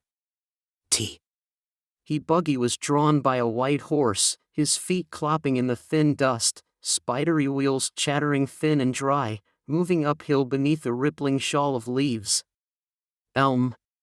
No, Ellum. Ellum. On what? On your school money? The money they sold the pasture for so you could go to Harvard? Don't you see you've got to finish now? If you don't finish, he'll have nothing. Sold the pasture. His white shirt was motionless in the fork, in the flickering shade. The wheels were spidery.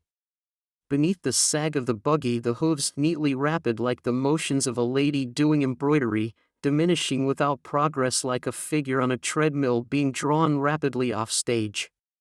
The street turned again. I could see the white cupola, the round stupid assertion of the clock. Sold the pasture. Father will be dead in a year, they say, if he doesn't stop drinking. And he won't stop. He can't stop. Since last summer, and then they'll send Benji to Jackson. I can't cry. I can't even cry 1 minute. She was standing in the door. The next minute he was pulling at her dress and bellowing. His voice hammered back and forth between the walls and waves, and she shrinking against the wall, getting smaller and smaller with her white face. Her eyes like thumbs dug into it until he pushed her out of the room, his voice hammering back and forth. As though its own momentum would not let it stop, as though there were no place for it in silence bellowing. When you opened the door, a bell tinkled, but just once, high and clear and small in the neat obscurity above the door, as though it were gauged and tempered to make that single clear small sound so as not to wear the bell out nor to require the expenditure of too much silence in restoring it. When the door opened upon the recent warm scent of baking, a little dirty child with eyes like a toy bear's and 2 patent leather pigtails. "Hello, sister." Her face was like a cup of milk dashed with coffee in the sweet warm emptiness. "Anybody here?" But she merely watched me until a door opened and the lady came. Above the counter were the ranks of crisp shapes, behind the glass her neat gray face, her hair tight and sparse from her neat gray skull, spectacles and neat gray rims, writing approaching like something on a wire, like a cash box in a store. She looked like a librarian. Something among dusty shelves of ordered certitudes long divorced from reality, desiccating peacefully, as if a breath of that air which sees injustice done. "2 of these, please, ma'am."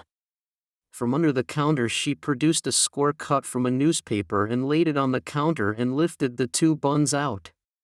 The little girl watched them with still and unwinking eyes, like 2 currants floating motionless in a cup of weak coffee land of the kike home of the wop. Watching the bread, the neat gray hands, a broad gold band on the left forefinger, knuckled there by a blue knuckle. "Do you do your own baking, ma'am?" "Sir?" she said. "Like that, sir. Like on the stage, sir." 5 cents. Was there anything else? "No, ma'am. Not for me. This lady wants something."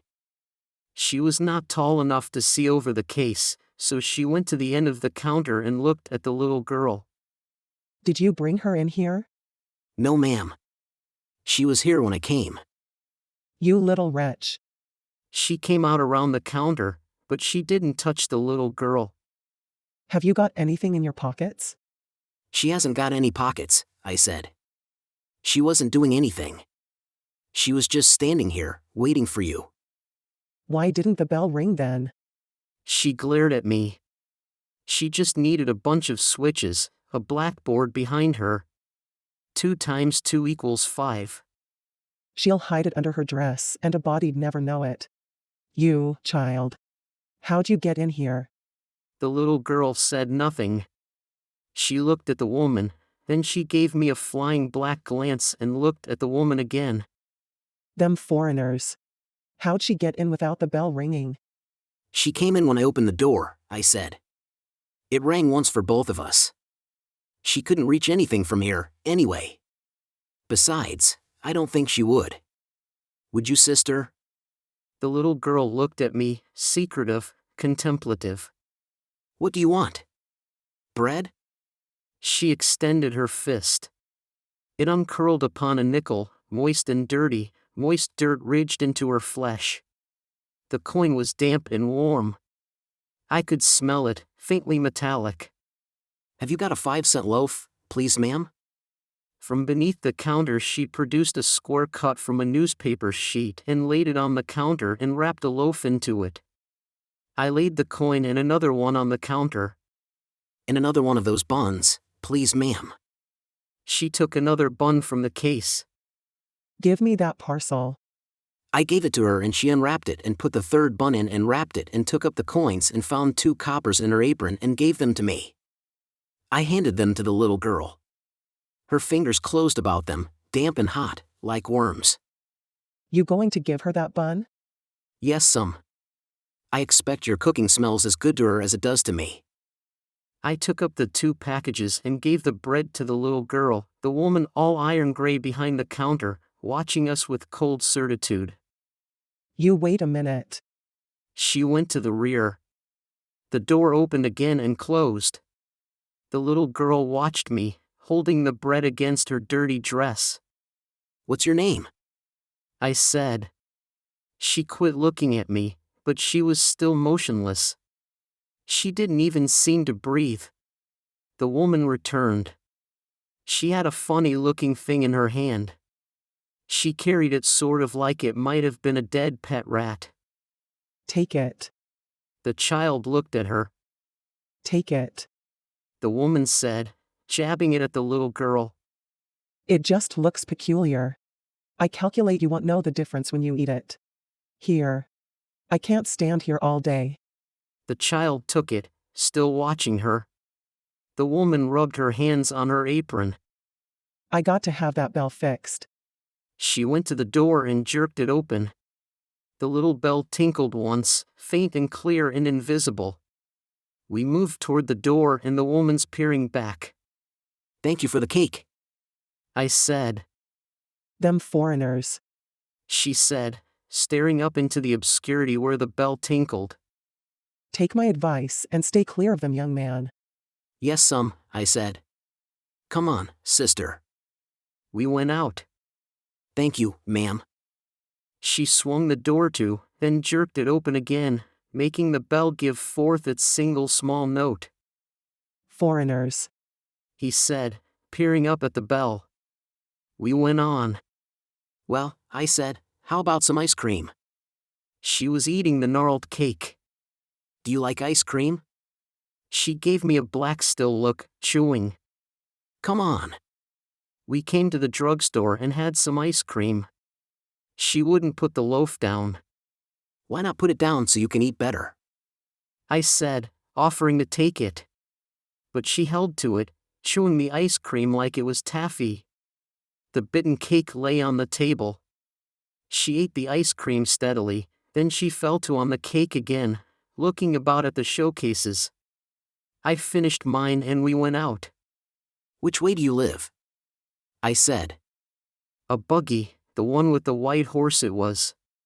Only Doc Peabody is fat. 300 pounds. You ride with him on the uphill side, holding on. Children. Walking easier than holding uphill. Seen the doctor yet? Have you seen Caddy? I don't have to. I can't ask now.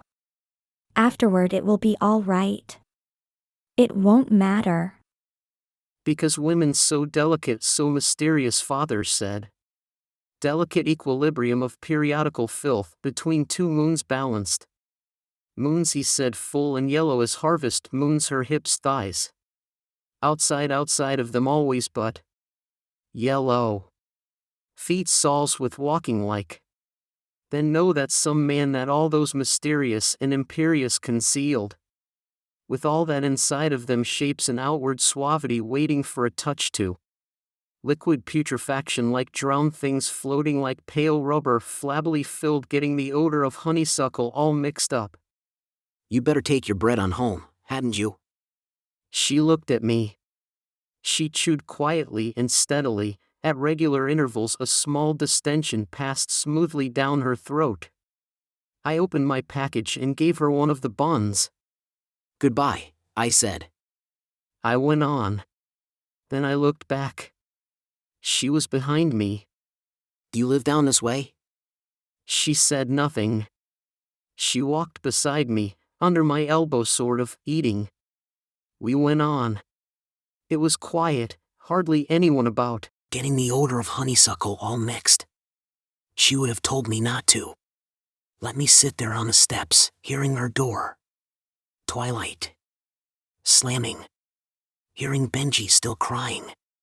Supper. She would have to come down. Then getting honeysuckle all mixed up in it. We reached the corner. Well, I've got to go down this way, I said. Goodbye. She stopped too. She swallowed the last of the cake, then she began on the bun, watching me across it. Goodbye, I said. I turned into the street and went on, but I went to the next corner before I stopped. Which way do you live? I said. This way? I pointed down the street. She just looked at me. Do you live over that way? I bet you live close to the station, where the trains are. Don't you? She just looked at me, serene and secret and chewing. The street was empty both ways, with quiet lawns and houses neat among the trees, but no one at all except back there. We turned and went back. 2 men sat in chairs in front of a store. Do you all know this little girl? She sort of took up with me and I can't find where she lives. They quit looking at me and looked at her. Must be one of them new Italian families, one said. He wore a rusty frock coat. I've seen her before. What's your name, little girl? She looked at them blackly for a while, her jaws moving steadily. She swallowed without ceasing to chew. Maybe she can't speak English. They sent her after bread, I said. She must be able to speak something. What's your pa's name? Pete, Joe, name John, huh? She took another bite from the bun. What must I do with her? I said. She just follows me. I've got to get back to Boston. You from the college? Yes, sir. And I've got to get on back. You might go up the street and turn her over to Ants. He'll be up at the livery stable, the marshal. I reckon that's what I'll have to do, I said. I've got to do something with her. Much obliged. Come on, sister. We went up the street, on the shady side, where the shadow of the broken facade blotted slowly across the road. We came to the livery stable. The marshal wasn't there. A man sitting in a chair tilted in the broad low door, where a dark cool breeze smelling of ammonia blew among the ranked stalls, said to look at the post office. He didn't know her either. Them foreigners. I can't tell one from another. You might take her across the tracks where they live, and maybe somebody'll claim her. We went to the post office. It was back down the street. The man in the frock coat was opening a newspaper. Ants just drove out of town. I guess you'd better go down past the station and walk past them houses by the river. Somebody there'll know her. I guess I'll have to, I said. Come on, sister. She pushed the last piece of the bun into her mouth and swallowed it. Want another? I said. She looked at me, chewing, her eyes black and unwinking and friendly. I took the other 2 buns out and gave her one and bit into the other. I asked the man where the station was and he showed me. Come on, sister. We reached the station and crossed the tracks, where the river was. A bridge crossed it, and a street of jumbled frame houses followed the river, backed onto it. A shabby street, but with an air heterogeneous and vivid too. In the center of an untrimmed plot enclosed by a fence of gaping and broken pickets stood an ancient lopsided surrey and a weathered house from an upper window of which hung a garment of vivid pink. Does that look like your house? I said. She looked at me over the bun. This one? I said, pointing. She just chewed, but it seemed to me that I discerned something affirmative, acquiescent even if it wasn't eager, in her air. This one? I said. Come on, then. I entered the broken gate. I looked back at her. Here? I said. This look like your house? She nodded her head rapidly, looking at me, gnawing into the damp half-moon of the bread. We went on. A walk of broken random flags, speared by fresh coarse blades of grass, led to the broken stoop. There was no movement about the house at all, and the pink garment hanging in no wind from the upper window. There was a bell pull with a porcelain knob, attached to about 6 feet of wire when I stopped pulling and knocked. The little girl had the crust edgeways in her chewing mouth. A woman opened the door. She looked at me, then she spoke rapidly to the little girl in Italian, with a rising inflection, then a pause, interrogatory. She spoke to her again, the little girl looking at her across the end of the crust, pushing it into her mouth with a dirty hand. She says she lives here, I said. I met her downtown. Is this your bread? No spica, the woman said. She spoke to the little girl again. The little girl just looked at her. No live here? I said. I pointed to the girl, then at her, then at the door. The woman shook her head. She spoke rapidly. She came to the edge of the porch and pointed down the road, speaking. I nodded violently too. You come show? I said. I took her arm, waving my other hand toward the road. She spoke swiftly, pointing. You come show? I said, trying to lead her down the steps. See. She said, holding back, showing me whatever it was. I nodded again. Thanks. I went down the steps and walked toward the gate, not running, but pretty fast. I reached the gate and stopped and looked at her for a while.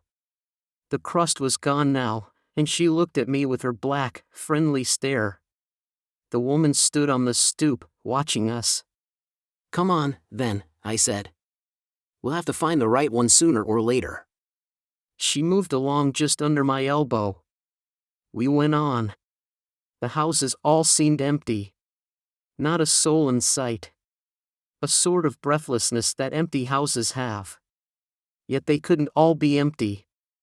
All the different rooms, if you could just slice the walls away, all of a sudden. Madam, your daughter, if you please. No.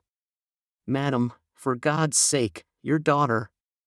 She moved along just under my elbow, her shiny tight pigtails, and then the last house played out and the road curved out of sight beyond a wall, following the river. The woman was emerging from the broken gate, with a shawl over her head and clutched under her chin. The road curved on, empty. I found a coin and gave it to the little girl. A quarter. Goodbye, sister, I said. Then I ran. I ran fast, not looking back. Just before the road curved away, I looked back.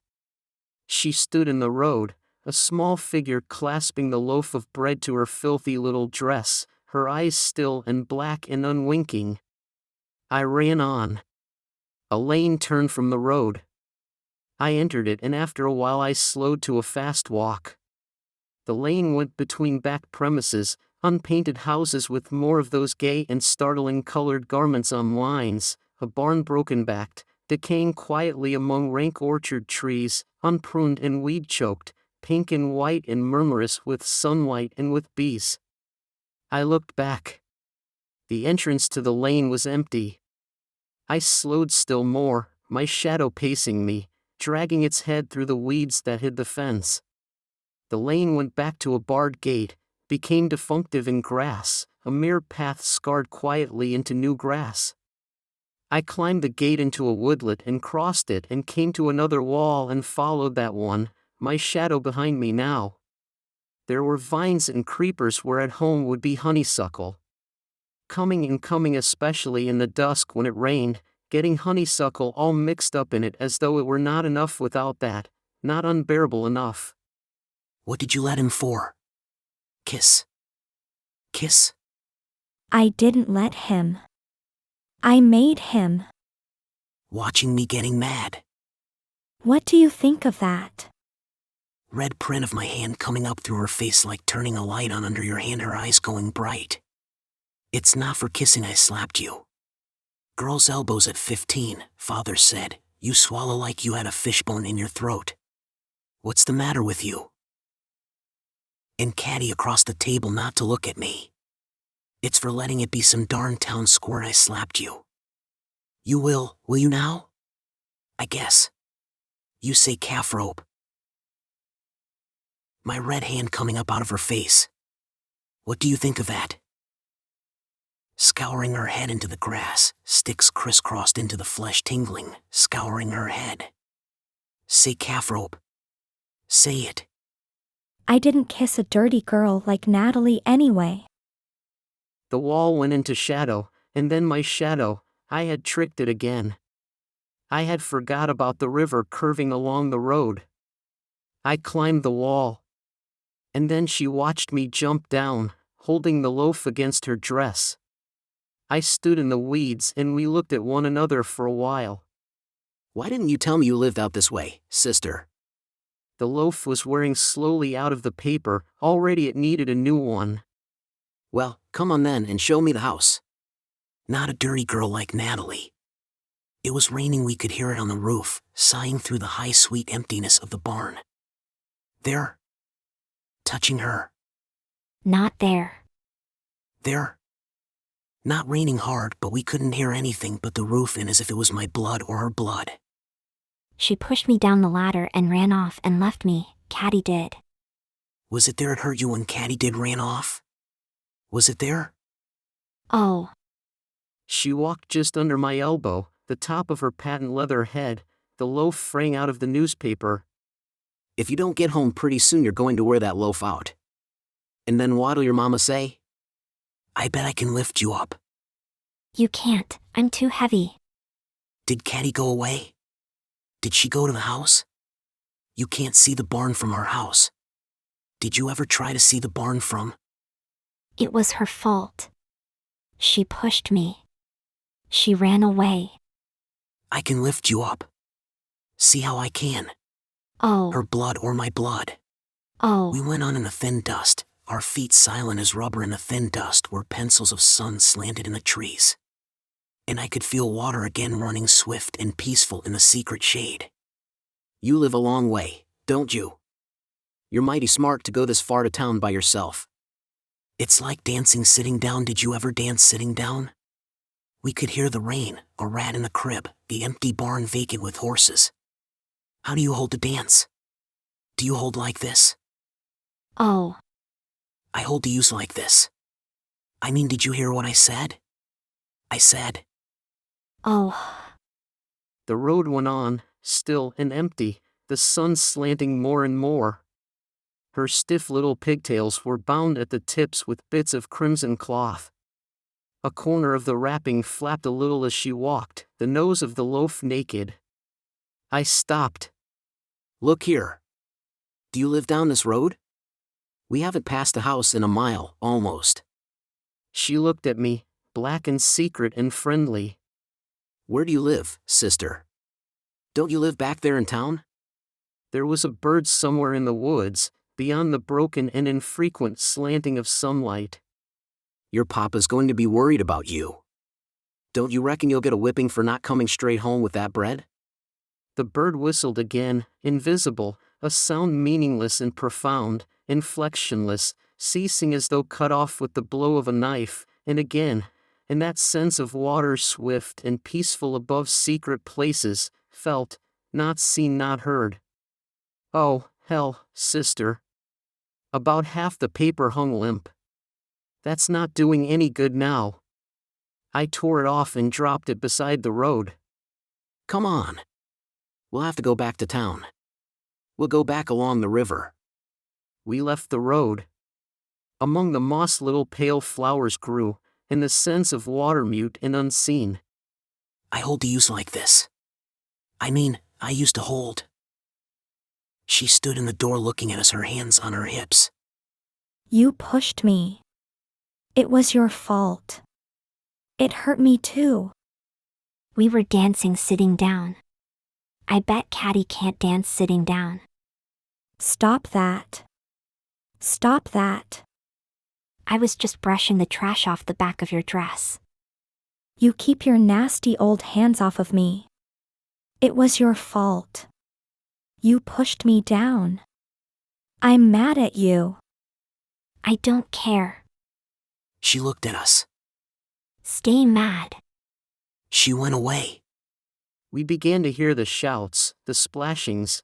I saw a brown body gleam for an instant. Stay mad. My shirt was getting wet and my hair. Across the roof, hearing the roof loud now, I could see Natalie going through the garden among the rain. Get wet. I hope you catch pneumonia. Go on home. Cow face. I jumped hard as I could into the agualo. The mud yellowed up to my waist, stinking. I kept on plunging until I fell down and rolled over in it. Hear them in swimming, sister? I wouldn't mind doing that myself. If I had time. When I have time. I could hear my watch. Mud was warmer than the rain, it smelled awful. She had her back turned, I went around in front of her. You know what I was doing? She turned her back, I went around in front of her. The rain creeping into the mud, flattening her bodice through her dress. It smelled horrible. I was hugging her, that's what I was doing. She turned her back. I went around in front of her. I was hugging her, I tell you. I don't give a damn what you were doing. You don't? You don't? I'll make you. I'll make you give a damn. She hit my hands away. I smeared mud on her with the other hand. I couldn't feel the wet smacking of her hand. I wiped mud from my legs, smeared it on her wet, hard-turning body, hearing her fingers going into my face, but I couldn't feel it even when the rain began to taste sweet on my lips. They saw us from the water first, heads and shoulders. They yelled and one rose squatting and sprang among them. They looked like beavers, the water lipping about their chins, yelling, Take that girl away. What did you want to bring a girl here for? Go on away. She won't hurt you. We just want to watch you for a while. They squatted in the water. Their heads drew into a clump, watching us, then they broke and rushed toward us, hurling water with their hands. We moved quick. Look out, boys. She won't hurt you. Go on away, Harvard. It was the second boy, the one that thought the horse and wagon back there at the bridge. Splash them fellows. Let's get out and throw them in. I ain't afraid of any girl. Splash them. Splash them. They rushed toward us, hurling water. We moved back. Go on away. Go on away. We went away. They huddled just under the bank, their slick heads in a row against the bright water. We went on. That's not for us, is it? The sun slanted through to the moss here and there, leveler. Poor kid, you're just a girl. Little flowers grew among the moss, littler than I had ever seen. You're just a girl. Poor kid. There was a path, curving along beside the water. Then the water was still again, dark and still and swift. Nothing but a girl. Poor sister. We lay in the wet grass, panting, the rain like cold shot on my back. Do you care now? Do you? Do you? My lord, we sure are in a mess. Get up. Where the rain touched my forehead, it began to smart. My hand came red away, streaking off pink in the rain. Does it hurt? Of course it does. What do you reckon? I tried to scratch your eyes out. My lord, we sure do stink. We better try to wash it off in the branch. There's town again, sister. You'll have to go home now. I've got to get back to school. Look how late it's getting. You'll go home now, won't you? But she just looked at me with her black, secret, friendly gaze, the half-naked loaf clutched to her breast. It's wet. I thought we jumped back in time. I took my handkerchief and tried to wipe the loaf, but the crust began to come off, so I stopped.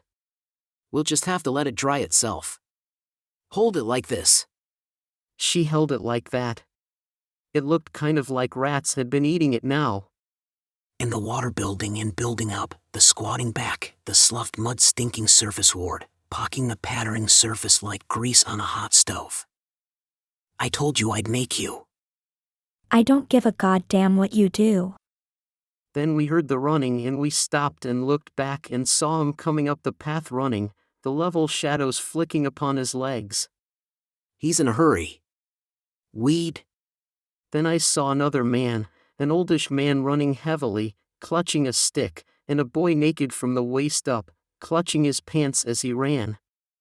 There's Giulio, the little girl said, and then I saw his Italian face and his eyes as he sprang upon me. We went down. His hands were jabbing at my face and he was saying something and trying to bite me, I reckon, and then they hauled him off and held him heaving and thrashing and yelling and they held his arms and he tried to kick me until they dragged him back. The little girl was howling, holding the loaf in both arms. The half-naked boy was darting and jumping up and down, clutching his trousers, and someone pulled me up in time to see another stark naked figure come around the tranquil bend in the path, running and change direction in mid-stride and leap into the woods, a couple of garments rigid as boards behind it. Julio still struggled. The man who had pulled me up said, "Whoa now. We got you." He wore a vest but no coat. Upon it was a metal shield. In his other hand he clutched a knotted, polished stick. "You're ants, aren't you?" I said. "I was looking for you. What's the matter?" I warn you that anything you say will be used against you. You're under arrest. I killahin, Julio said. He struggled. 2 men held him. The little girl howled steadily, holding the bread. You steal my sister. Let go me estes. Steal his sister? Why I've been? Shut up. You can tell that to Squire. Steal his sister? Julio broke from the men and sprang at me again, but the marshal met him and they struggled until the other 2 pinioned his arms again. Ants released him, panting. You darn foreigner. I've a good mind to take you up too for assault and battery. He turned to me again. Will you come peaceable, or do I handcuff you? I'll come peaceable.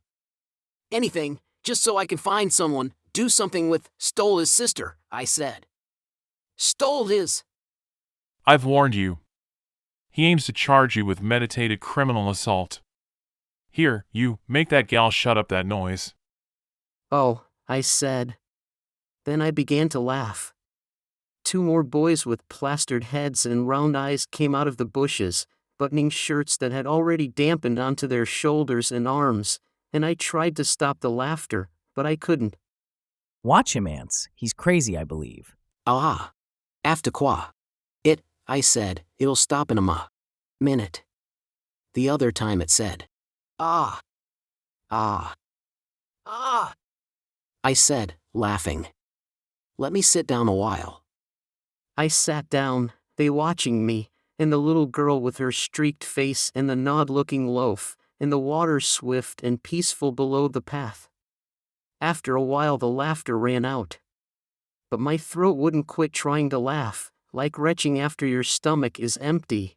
Whoa now. Get a grip on yourself. Yes. I said, tightening my throat. There was another yellow butterfly, like one of the sunflecks had come loose. After a while I didn't have to hold my throat so tight. I got up. I'm ready. Which way? We followed the path, the 2 others watching Julio and the little girl and the boys somewhere in the rear. The path went along the river to the bridge. We crossed it and the tracks, people coming to the doors to look at us and more boys materializing from somewhere until when we turned into the main street we had quite a procession.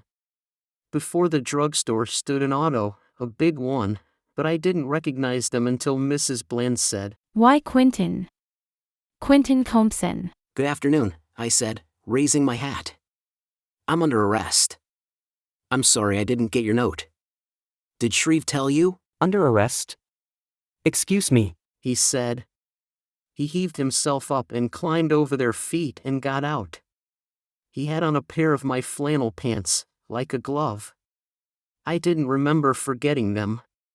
I didn't remember how many chins Mrs. Bland had either. The prettiest girl was with Gerald in front too. They watched me through veils, with a kind of delicate horror. Who's under arrest? What's this, mister? Gerald. Send these people away. You get in this car, Quentin. Gerald got out. Spode hadn't moved. What's he done, Cap? Robbed a hen house? I warn you. Do you know the prisoner? Know him.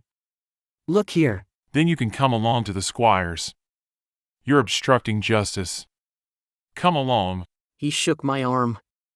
Well, good afternoon, I said. I'm glad to have seen you all. Sorry I couldn't be with you. You. Gerald. Look here, Constable. I warn you, you're interfering with an officer of the law. If you've anything to say, you can come to the Squire's and make cognizance of the prisoner. We went on. Quite a procession now, Ants and I leading.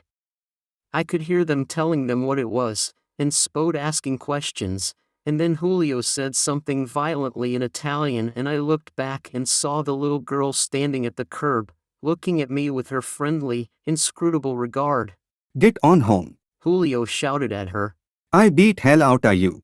We went down the street and turned into a bit of lawn in which, set back from the street, stood a one-story building of brick trimmed with white. We went up the rock path to the door, where Aunts halted everyone except us and made them remain outside. We entered a bare room smelling of stale tobacco. There was a sheet iron stove in the center of a wooden frame filled with sand, and a faded map on the wall and the dingy plat of a township. Behind a scarred-littered table a man with a fierce roach of iron-gray hair peered at us over steel spectacles. Got him, did ya, Ants? Got him, Squire. He opened a huge dusty book and drew it to him and dipped a foul pen into an inkwell filled with what looked like coal dust. Look here, mister. The prisoner's name? The squire said. I told him. He wrote it slowly into the book, the pen scratching with excruciating deliberation. Look here, mister. We know this fellow. Order in the court.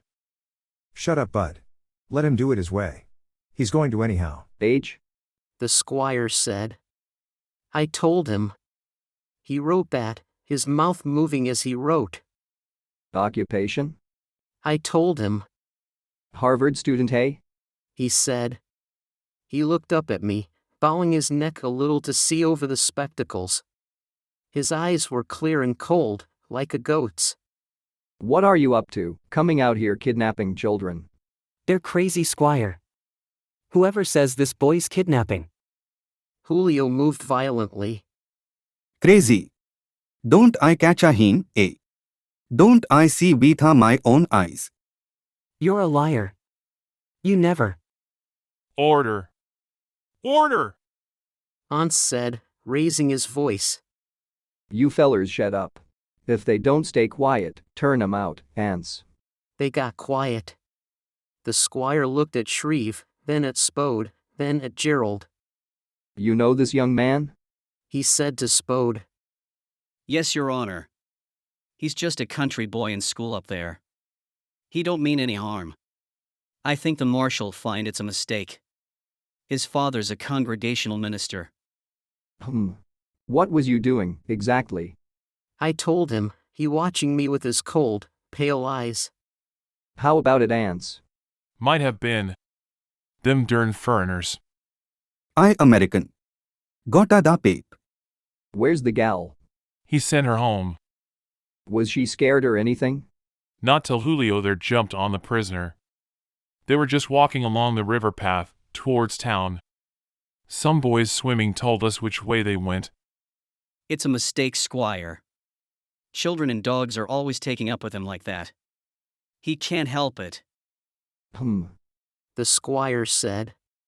He looked out of the window for a while. We watched him. I could hear Julio scratching himself. The squire looked back. Are you satisfied the gal ain't took any hurt, you there? No hurt now. Julio said sullenly. You quit work to hunt for her? Sure I quit. I run. I run like hell. Luca here, Luca there, then man tella me he seen him give a her she eat. She go with her. Well, son, I calculate you owe Julio something for taking him away from his work. Yes, sir, I said. How much? $1, I calculate. I gave Julio $1. Well, if that's all, I reckon he's discharged, Your Honor. The squire didn't look at him. How far'd you run him, Ants? 2 miles, at least. It was about 2 hours before we caught him. The squire said. He mused a while. We watched him, his stiff crest, the spectacles riding low on his nose. The yellow shape of the window grew slowly across the floor, reached the wall, climbing. Dust motes whirled and slanted. $6. $6? What's that for?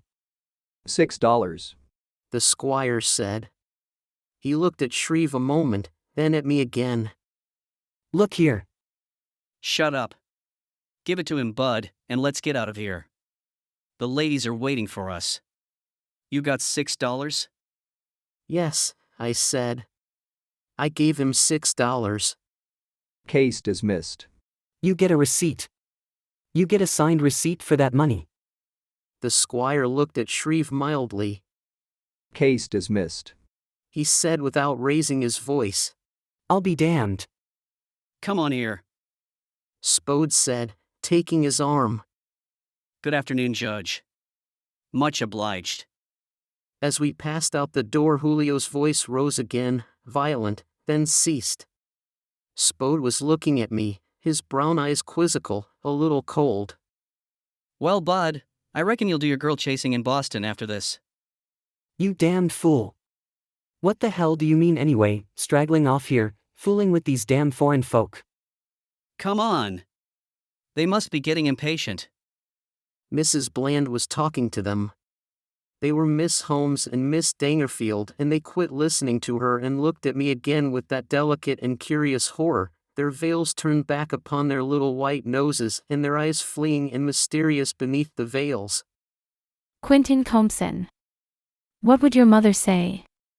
A young man naturally gets into scrapes, but to be arrested on foot by a country policeman. What did they think he'd done, Gerald? Nothing. Nonsense. What was it? You. Spode. He was trying to kidnap that little dirty girl, but they caught him in time. Nonsense. Mrs. Bland said, but her voice sort of died away and she stared at me for a moment, and the girls drew their breaths in with a soft concerted sound. Fiddlesticks. Mrs. Bland said briskly. If that isn't just like these ignorant low-class Yankees. Get in, Quentin. Shreve and I sat on two small collapsible seats. Gerald cranked the car and got in and we started. Now, Quentin, you tell me what all this foolishness is about. Mrs. Bland said. I told them, Shreve hunched and furious on his little seat and Spode sitting again on the back of his neck beside Miss Dangerfield. And the joke is, all the time Quentin had us all fooled. All the time we thought he was the model youth that anybody could trust a daughter with, until the police showed him up at his nefarious work. Hush up, Spode. Mrs. Bland said. We drove down the street and crossed the bridge and past the house where the pink garment hung in the window. That's what you get for not reading my note. Why didn't you come and get it? Mr. Mackenzie says he told you it was there. Yes, I intended to, but I never went back to the room. You'd have let us sit there waiting I don't know how long, if it hadn't been for Mr. Mackenzie.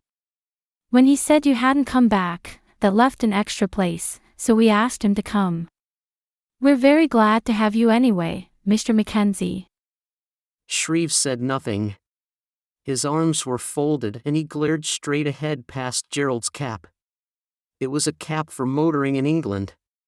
Mrs. Bland said so. We passed that house, and 3 others, and another yard where the little girl stood by the gate. She didn't have the bread now, and her face looked like it had been streaked with coal dust. I waved my hand, but she made no reply, only her head turned slowly as the car passed, following us with her unwinking gaze. Then we ran beside the wall, our shadows running along the wall, and after a while we passed a piece of torn newspaper lying beside the road and I began to laugh again. I could feel it in my throat and I looked off into the trees where the afternoon slanted, thinking of afternoon and of the bird and the boys and swimming.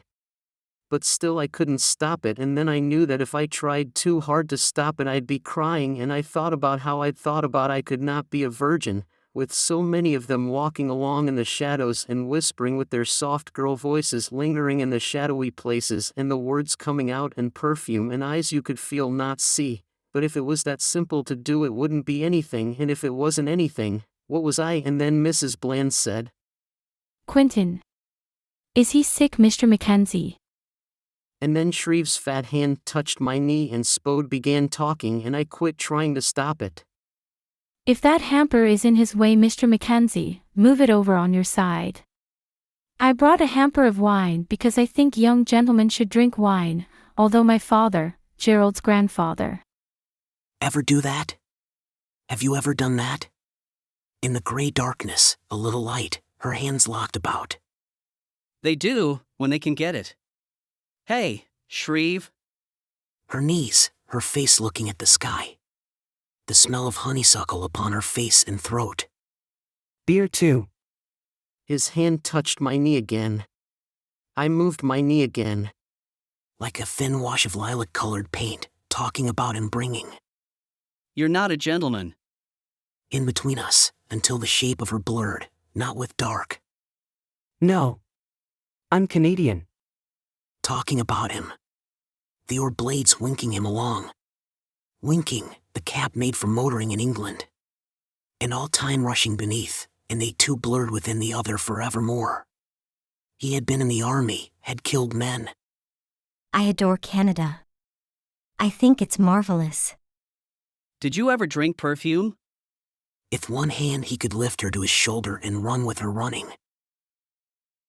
Running. No. Running. The beast with two backs. And she blurred in the winking oars, running the swine of Euboilius, running. Coupled within. How many caddy? Neither did I. I don't know. Too many. There was something terrible in me, terrible in me. Father, I have committed. Have you ever done that? We didn't do that. Did we do that? And Gerald's grandfather always picked his own mint before breakfast, while the dew was still on it. He wouldn't even let old Wilkie touch it. Do you remember Gerald? But always gathered it himself and made his own julep. He was as crotchety about his julep as an old maid, measuring everything by a recipe in his head.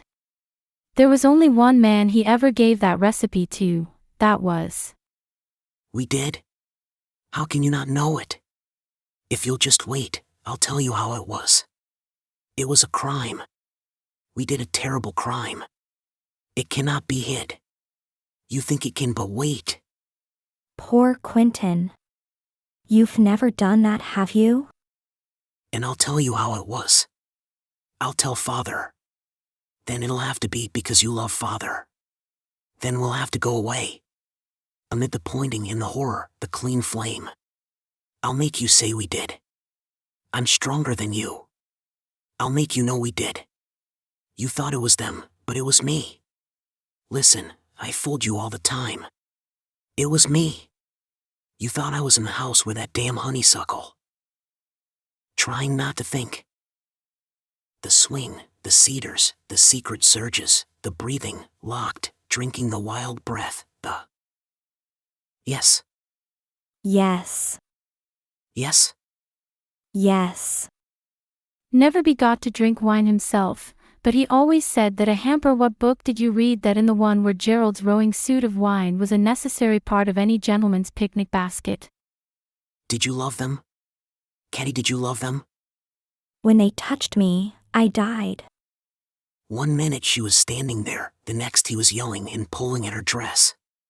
They went into the hall and up the stairs, yelling and shoving at her up the stairs, to the bathroom door and stopped. Her back against the door and her arm across her face, yelling and trying to shove her into the bathroom. When she came into supper, TP was feeding him. He started again, just whimpering at first until she touched him. Then he yelled. She stood there, her eyes like cornered rats. Then I was running in the gray darkness. It smelled of rain and all flowers since the damp warm air released and crickets sawing away in the grass.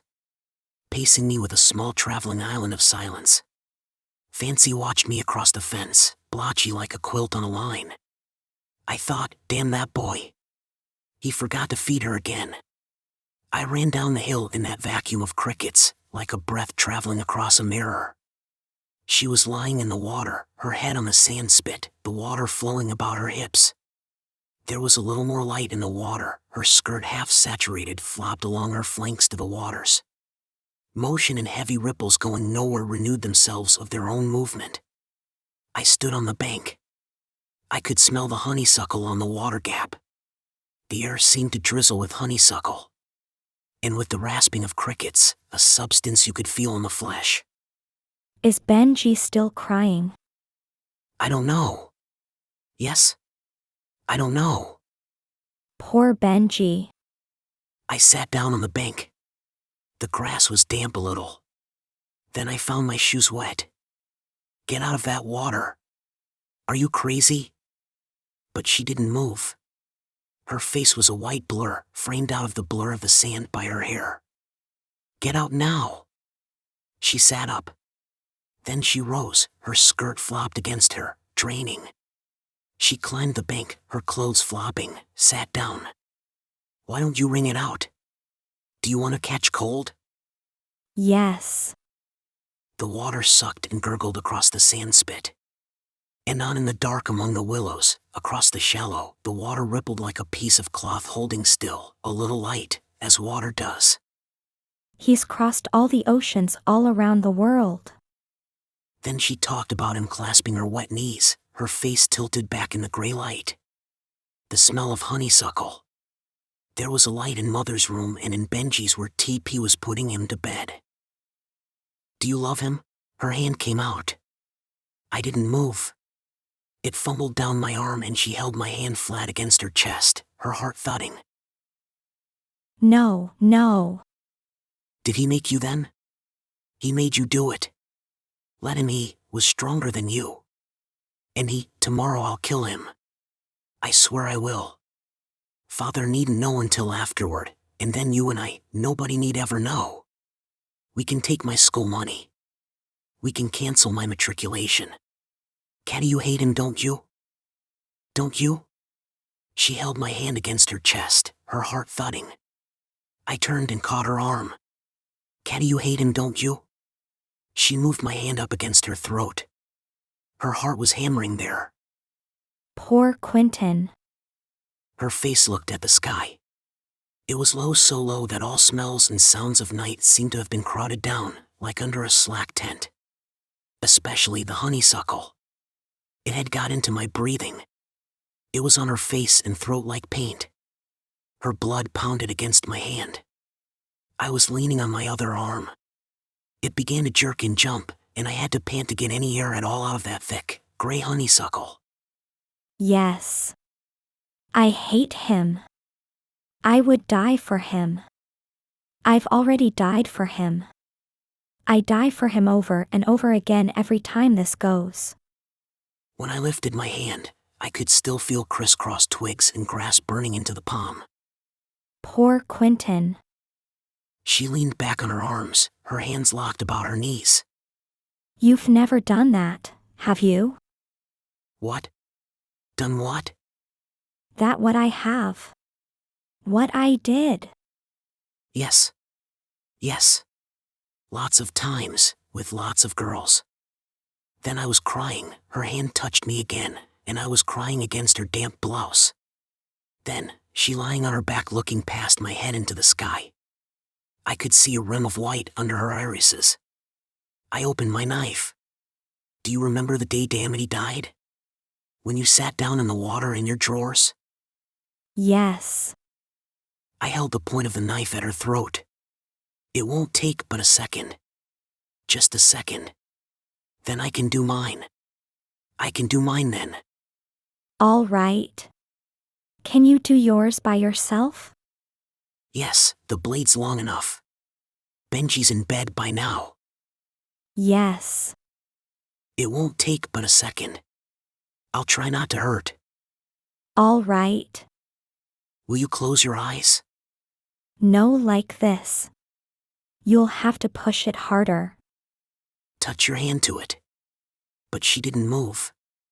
Her eyes were wide open, looking past my head at the sky. Caddy, do you remember how Dilsey fussed at you because your drawers were muddy? Don't cry. I'm not crying, Caddy. Push it. Are you going to? Do you want me to? Yes. Push it. Touch your hand to it. Don't cry, poor Quentin. But I couldn't stop. She held my head against her damp, hard breast. I could hear her heart going firm and slow now, not hammering.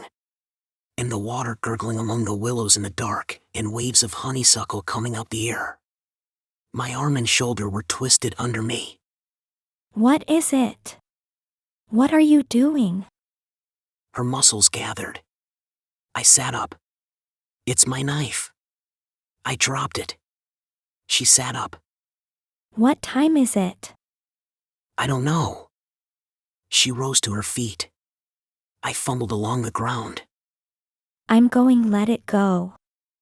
I could feel her standing there.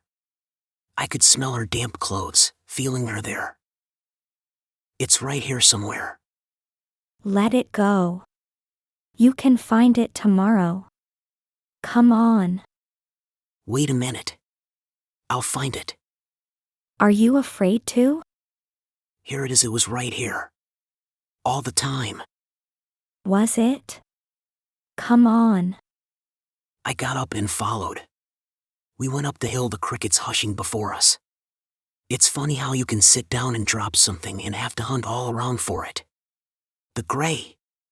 It was gray with dew, slanting up into the gray sky, then the trees beyond. Damn. That honeysuckle. I wish it would stop. You used to like it. We crossed the crest and went on toward the trees. She walked into me.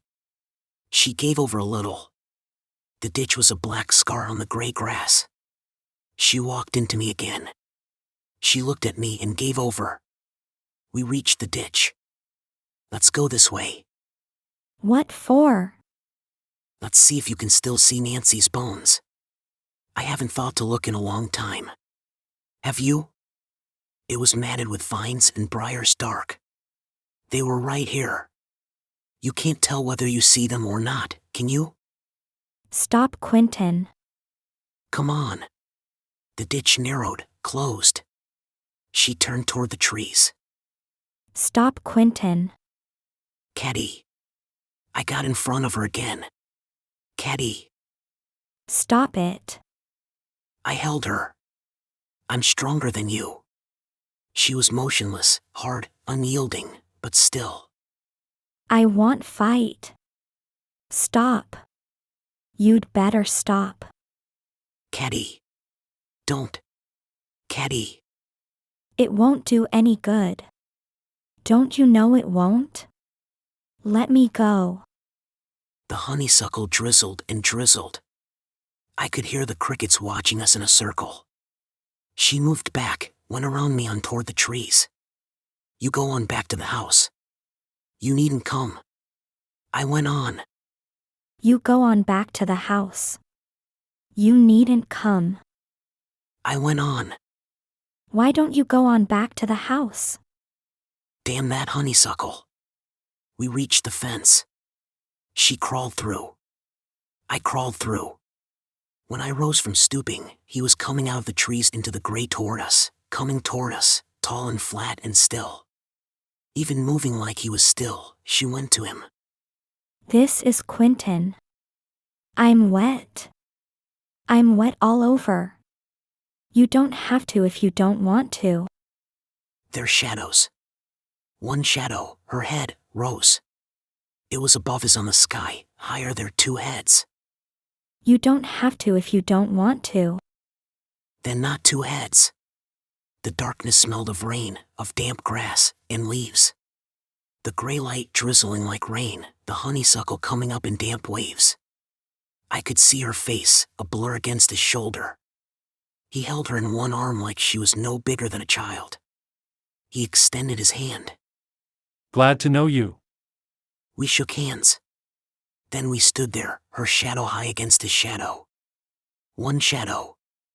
What are you going to do, Quentin? Walk a while. I think I'll go through the woods to the road and come back through town. I turned away, going. Good night. Quentin. I stopped. What do you want? In the woods, the tree frogs were going, smelling rain in the air. They sounded like toy music boxes that were hard to turn, and the honeysuckle. Come here. What do you want? Come here, Quentin. I went back. She touched my shoulder, leaning down. Her shadow, the blur of her face, leaning down from his high shadow. I drew back.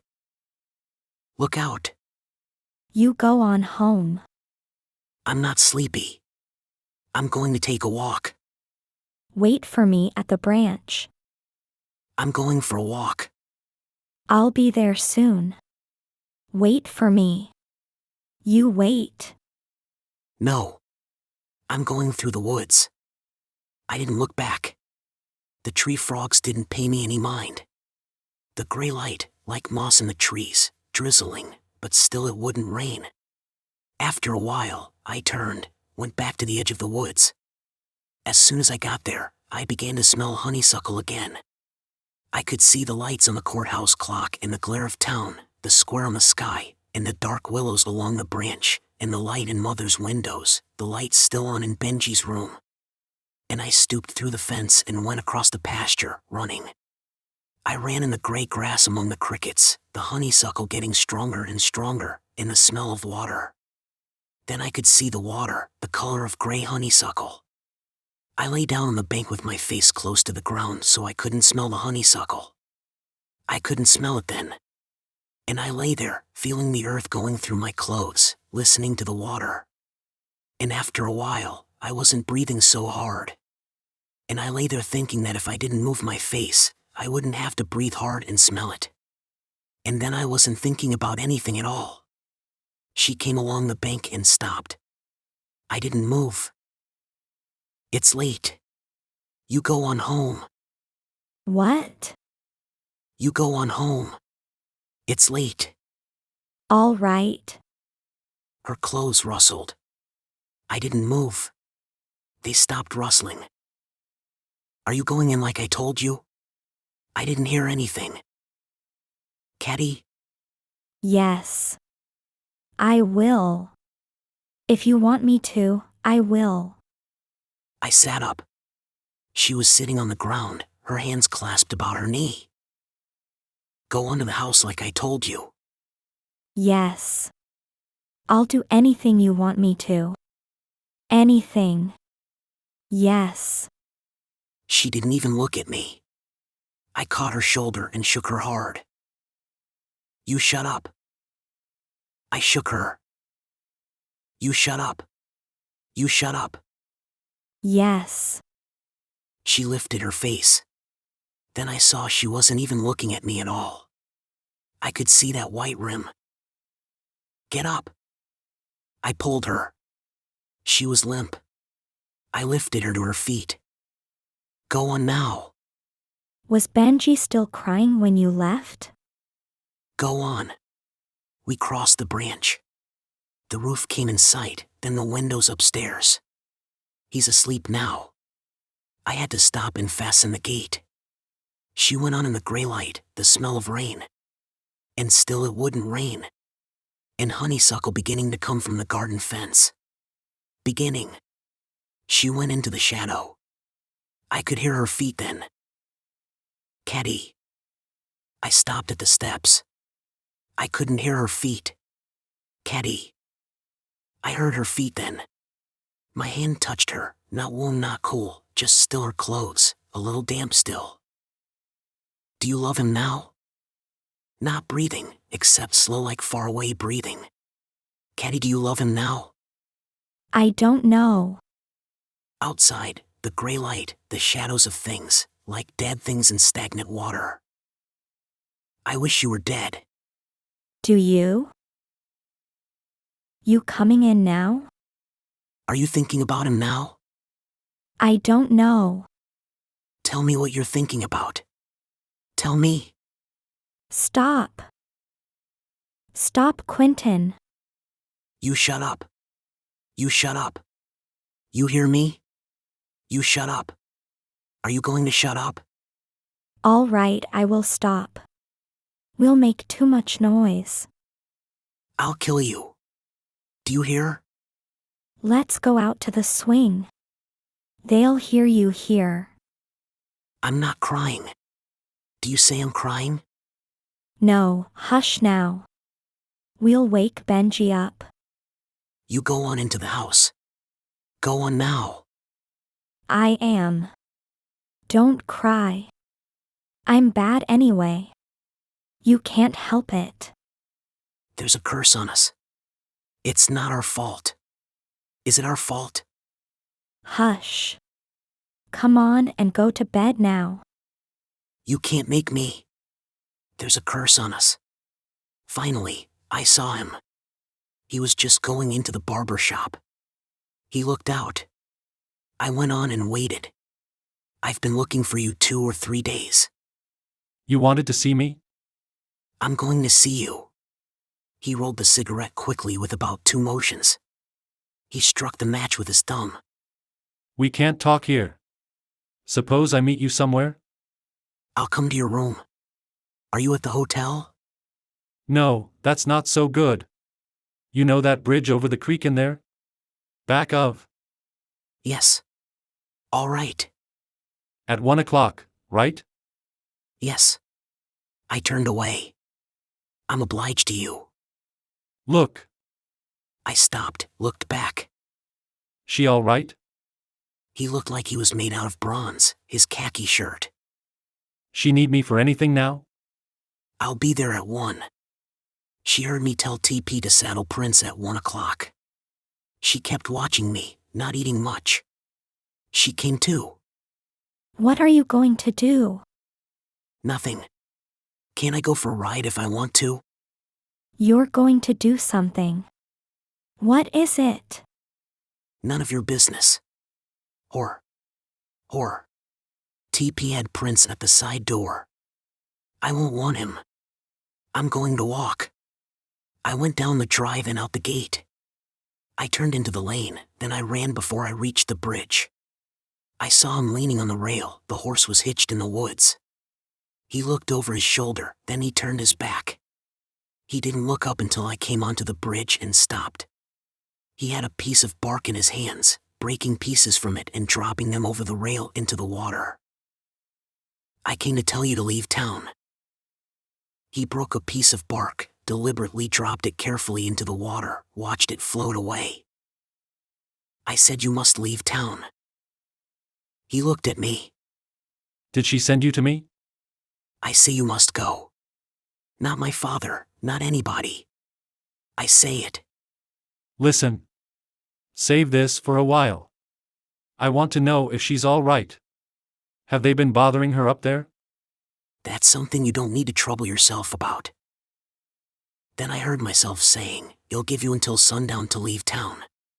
He broke a piece of bark and dropped it into the water, then he laid the bark on the rail and rolled a cigarette with those 2 swift motions, spun the match over the rail. What will you do if I don't leave? I'll kill you. Don't think that just because I look like a kid to you. The smoke flowed in 2 jets from his nostrils across his face. How old are you? I began to shake. My hands were on the rail. I thought if I hid them, he'd know why. I'll give you until tonight. Listen, buddy. What's your name? Benji's the natural, isn't he? You are. Quentin. My mouth said it. I didn't say it at all. I'll give you till sundown. Quentin. He raked the cigarette ash carefully off against the rail. He did it slowly and carefully, like sharpening a pencil. My hands had quit shaking. Listen. No good taking it so hard. It's not your fault, kid. It would have been some other fellow. Did you ever have a sister? Did you? No, but they're all bitches. I hit him. My open hand beat the impulse to shut it to his face. His hand moved as fast as mine. The cigarette went over the rail. I swung with the other hand. He caught it too. Before the cigarette reached the water, he held both my wrists in the same hand. His other hand flicked to his armpit under his coat. Behind him, the sun slanted, and a bird singing somewhere beyond the sun. We looked at one another while the bird singing. He turned my hands loose. Look here. He took the bark from the rail and dropped it into the water. It bobbed up. The current took it, floated away. His hand lay on the rail, holding the pistol loosely. We waited. You can't hit it now. No? It floated on. It was quite still. In the woods, I heard the bird again and the water. Afterward, the pistol came up. He didn't aim at all. The bark disappeared, then pieces of it floated up, spreading. He hit 2 more of them, pieces of bark no bigger than silver dollars. That's enough, I guess. He swung the cylinder out and blew into the barrel. A thin wisp of smoke dissolved. He reloaded the 3 chambers, shut the cylinder. He handed it to me, but first. What for? I won't try to beat that. You'll need it from what you said. I'm giving you this one because you've seen what it'll do. To hell with your gun. I hit him. I was still trying to hit him long after he was holding my wrists, but I still tried. Then it was like I was looking at him through a piece of colored glass. I could hear my blood. And then I could see the sky again, and branches against it, and the sun slanting through them, and he holding me on my feet. Did you hit me? I couldn't hear. What? Yes. How do you feel? All right. Let go. He let me go. I leaned against the rail. Do you feel all right? Let me alone. I'm all right. Can you make it home all right?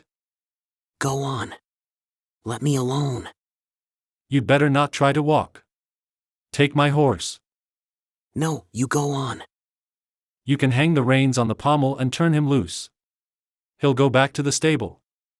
Let me alone. You go on and let me alone. I leaned on the rail looking at the water. I heard him untie the horse and ride off, and after a while I couldn't hear anything but the water and then the bird again.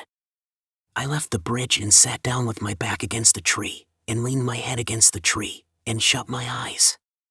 A patch of sun came through and fell across my eyes, and I moved a little further around the tree. I heard the bird again and the water, and then everything sort of rolled away. And I didn't feel anything at all. I felt almost good after all those days and the nights with honeysuckle coming up out of the darkness into my room where I was trying to sleep. Even when after a while, I knew that he hadn't hit me, that he had lied about that for her sake too. And that I had just passed out like a girl, but even that didn't matter anymore. And I sat there against the tree with little flecks of sunlight brushing across my face like yellow leaves on a twig, listening to the water, and not thinking about anything at all, even when I heard the horse coming fast. I sat there with my eyes closed and heard its feet bunch, scuttering the hissing sand, and feet running, and her hard running. Hands. Fool. Fool, are you hurt?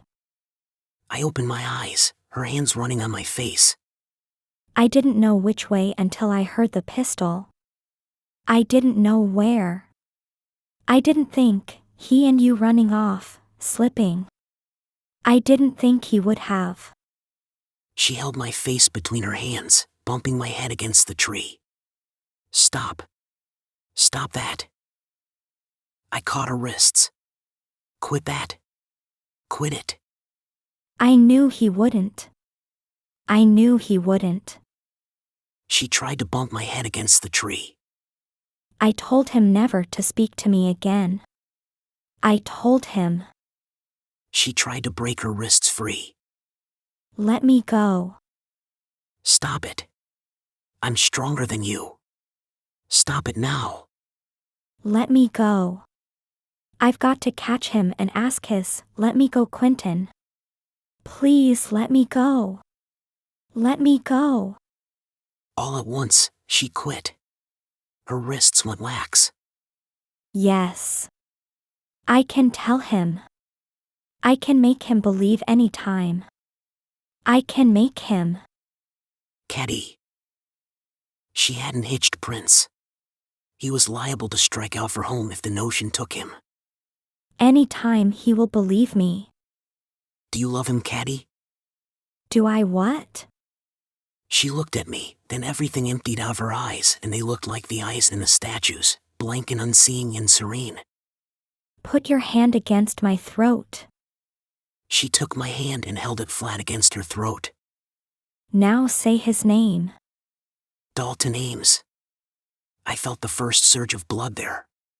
It surged in strong, accelerating beats. Say it again. Dalton Ames. Her face looked off into the trees where the sun slanted and where the bird. Say it again. Dalton Ames. Her blood surged steadily, beating and beating against my hand. It kept on running for a long time, but my face felt cold and sort of dead, and my eye, and the cut place on my finger was smarting again. I could hear Shreve working the pump, then he came back with the basin and a round blob of twilight wobbling in it, with a yellow edge like a fading balloon, then my reflection. I tried to see my face in it. Has it stopped? Give me the rag. He tried to take it from my hand. Look out, I said. I can do it. Yes, it's about stop now. I dipped the rag again, breaking the balloon. The rag stained the water. I wish I had a clean one. You need a piece of beefsteak for that eye. Damn if you won't have a shiner tomorrow. The son of a bitch. Did I hurt him any? I wrung out the handkerchief and tried to clean the blood off of my vest. You can't get that off. You'll have to send it to the cleaners. Come on, hold it on your eye, why don't you? I can get some of it off, I said. But I wasn't doing much good. What sort of shape is my collar in? I don't know. Hold it against your eye. Here. Look out, I said. I can do it. Did I hurt him any? You may have hit him. I may have looked away just then or blinked or something. He boxed the hell out of you. He boxed you all over the place. What did you want to fight him with your fists for? You goddamn fool. How do you feel? I feel fine, I said. I wonder if I can get something to clean my vest. Oh, forget your damn clothes. Does your eye hurt? I feel fine, I said. Everything was sort of violet and still, the sky green paling into gold beyond the gable of the house and a plume of smoke rising from the chimney without any wind. I heard the pump again. A man was filling a pail, watching us across his pumping shoulder. A woman crossed the door, but she didn't look out. I could hear a cow lowing somewhere. Come on. Let your clothes alone and put that rag on your eye. I'll send your suit out first thing tomorrow. All right. I'm sorry I didn't bleed on him a little at least. Son of a bitch. Spode came out of the house, talking to the woman I reckon, and crossed the yard. He looked at me with his cold, quizzical eyes. Well, Bud, he said, looking at me. I'll be damned if you don't go to a lot of trouble to have your fun. Kidnapping, then fighting. What do you do on your holidays? Burn houses? I'm all right, I said. What did Mrs. Bland say? She's giving Gerald hell for bloodying you up. She'll give you hell for letting him, when she sees you. She don't object to the fighting, it's the blood that annoys her. I think you lost caste with her a little by not holding your blood better. How do you feel? Sure. If you can't be a Bland, the next best thing is to commit adultery with one or get drunk and fight him, as the case may be. Quite right. But I didn't know Quentin was drunk. He wasn't. Do you have to be drunk to want to hit that son of a bitch? Well, I think I'd have to be pretty drunk to try it, after seeing how Quentin came out. Where do you learn to box? He's been going to Mike's every day, over in town, I said. He has? Did you know that when you hit him? I don't know, I said. I guess so. Yes. Wet it again. Want some fresh water? This is all right, I said. I dipped the cloth again and held it to my eye. Wish I had something to clean my vest. Spode was still watching me. Say. What did you hit him for? What was it he said? I don't know. I don't know why I did. The first I knew was when you jumped up all of a sudden and said, Did you ever have a sister? Did you? And when he said no, you hit him? I noticed you kept a looking at him, but you didn't seem to be paying any attention to what anybody was saying until you jumped up and asked him if he had any sisters. Ah, he was blowing off as usual about his women. You know, like he does, before girls, so they don't know exactly what he's saying. All his damn innuendo and lying and a lot of stuff that don't make sense even. Telling us about some wench that he made a date with to meet at a dance hall in Atlantic City and stood her up and went to the hotel and went to bed, and how he lay there being sorry for her waiting on the pier for him, without him there to give her what she wanted. Talking about the body's beauty and the sorry ends thereof and how tough women have it, without anything else they can do except lie on their backs. Lita lurking in the bushes, whimpering and moaning for the swan, see. The son of a bitch. I'd hit him myself. Only I'd grabbed up her damn hamper of wine and done it if it had been me. Oh! The champion of dames. Bud, you excite not only admiration, but horror. He looked at me, cold and quizzical. Good God! I'm sorry I hit him, I said. Do I look too bad to go back and get it over with? Apologies, hell. Let them go to hell. We're going to town. He ought to go back so they'll know he fights like a gentleman. Gets licked like one, I mean. Like this? With his clothes all over blood? Why, all right. You know best. He can't go around in his undershirt. He's not a senior yet. Come on, let's go to town. You needn't come, I said. You go on back to the picnic. Hell with them. Come on here. What'll I tell them? Tell them you and Quentin had a fight too?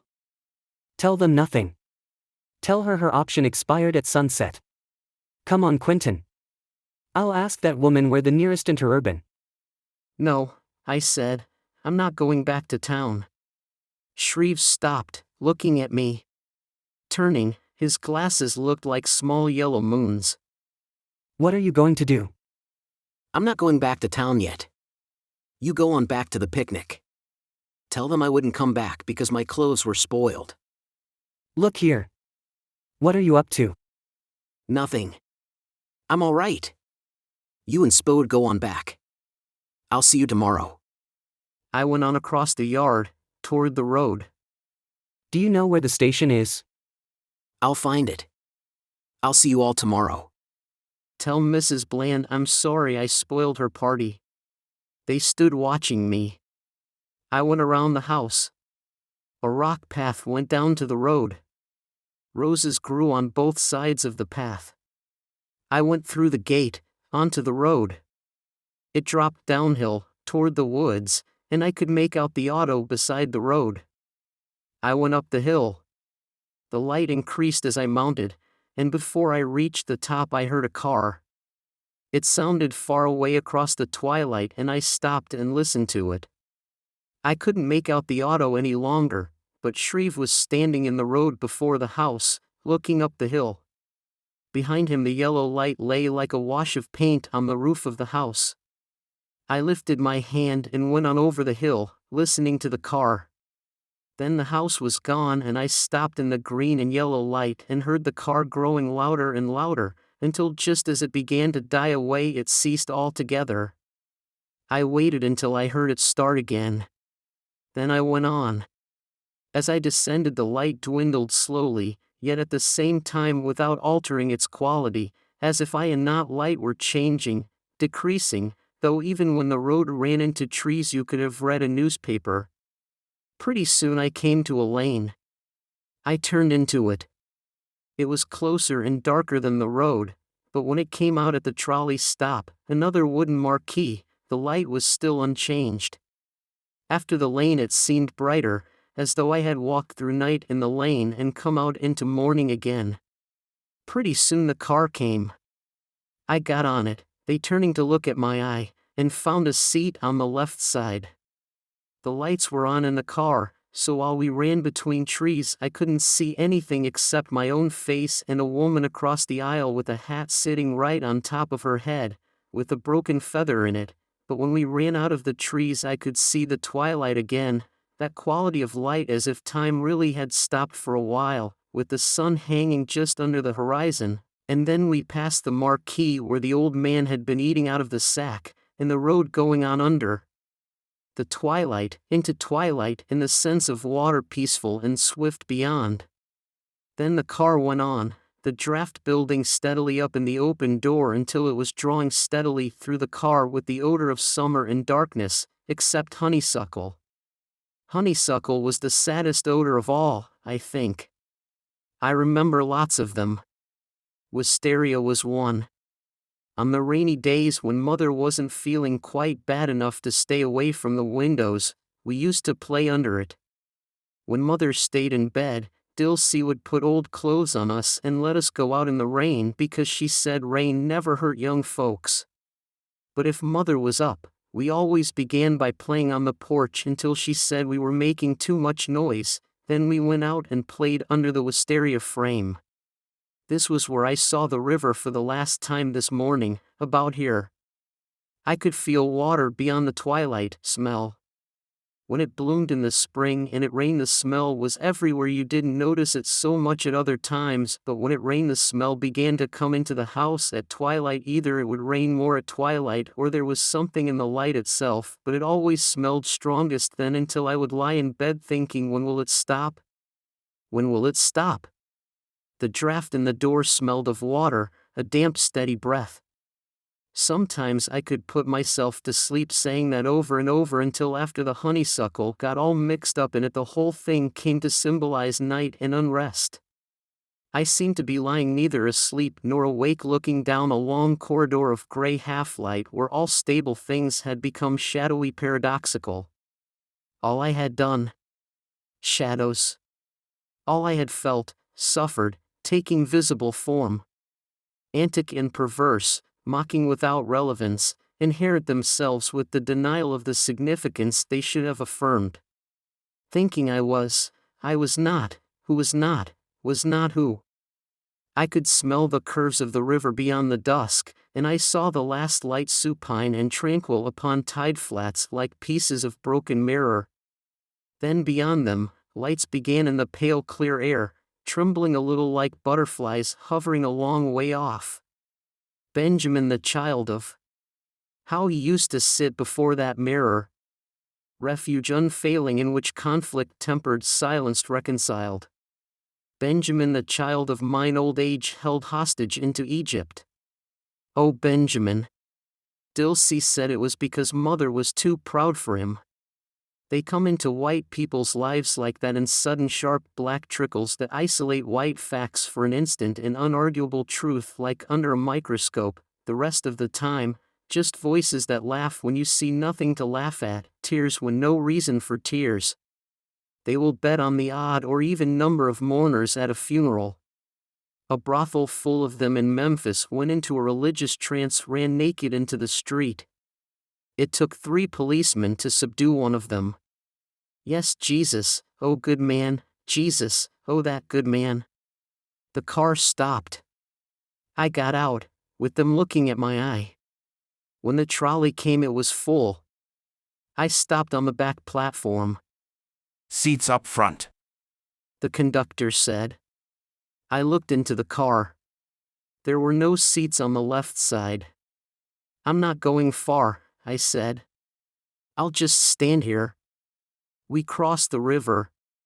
The bridge, that is, arching slow and high into space, between silence and nothingness where lights, yellow and red and green, trembled in the clear air, repeating themselves. Better go up front and get a seat.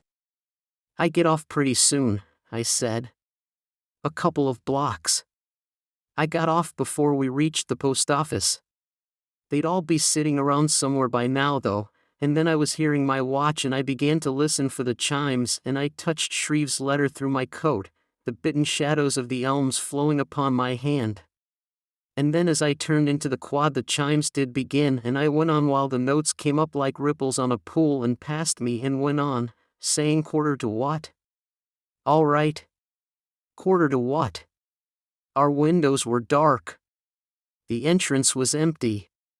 I walked close to the left wall when I entered, but it was empty, just the stairs curving up into shadows, echoes of feet in the sad generations like light dust upon the shadows, my feet waking them like dust, lightly to settle again.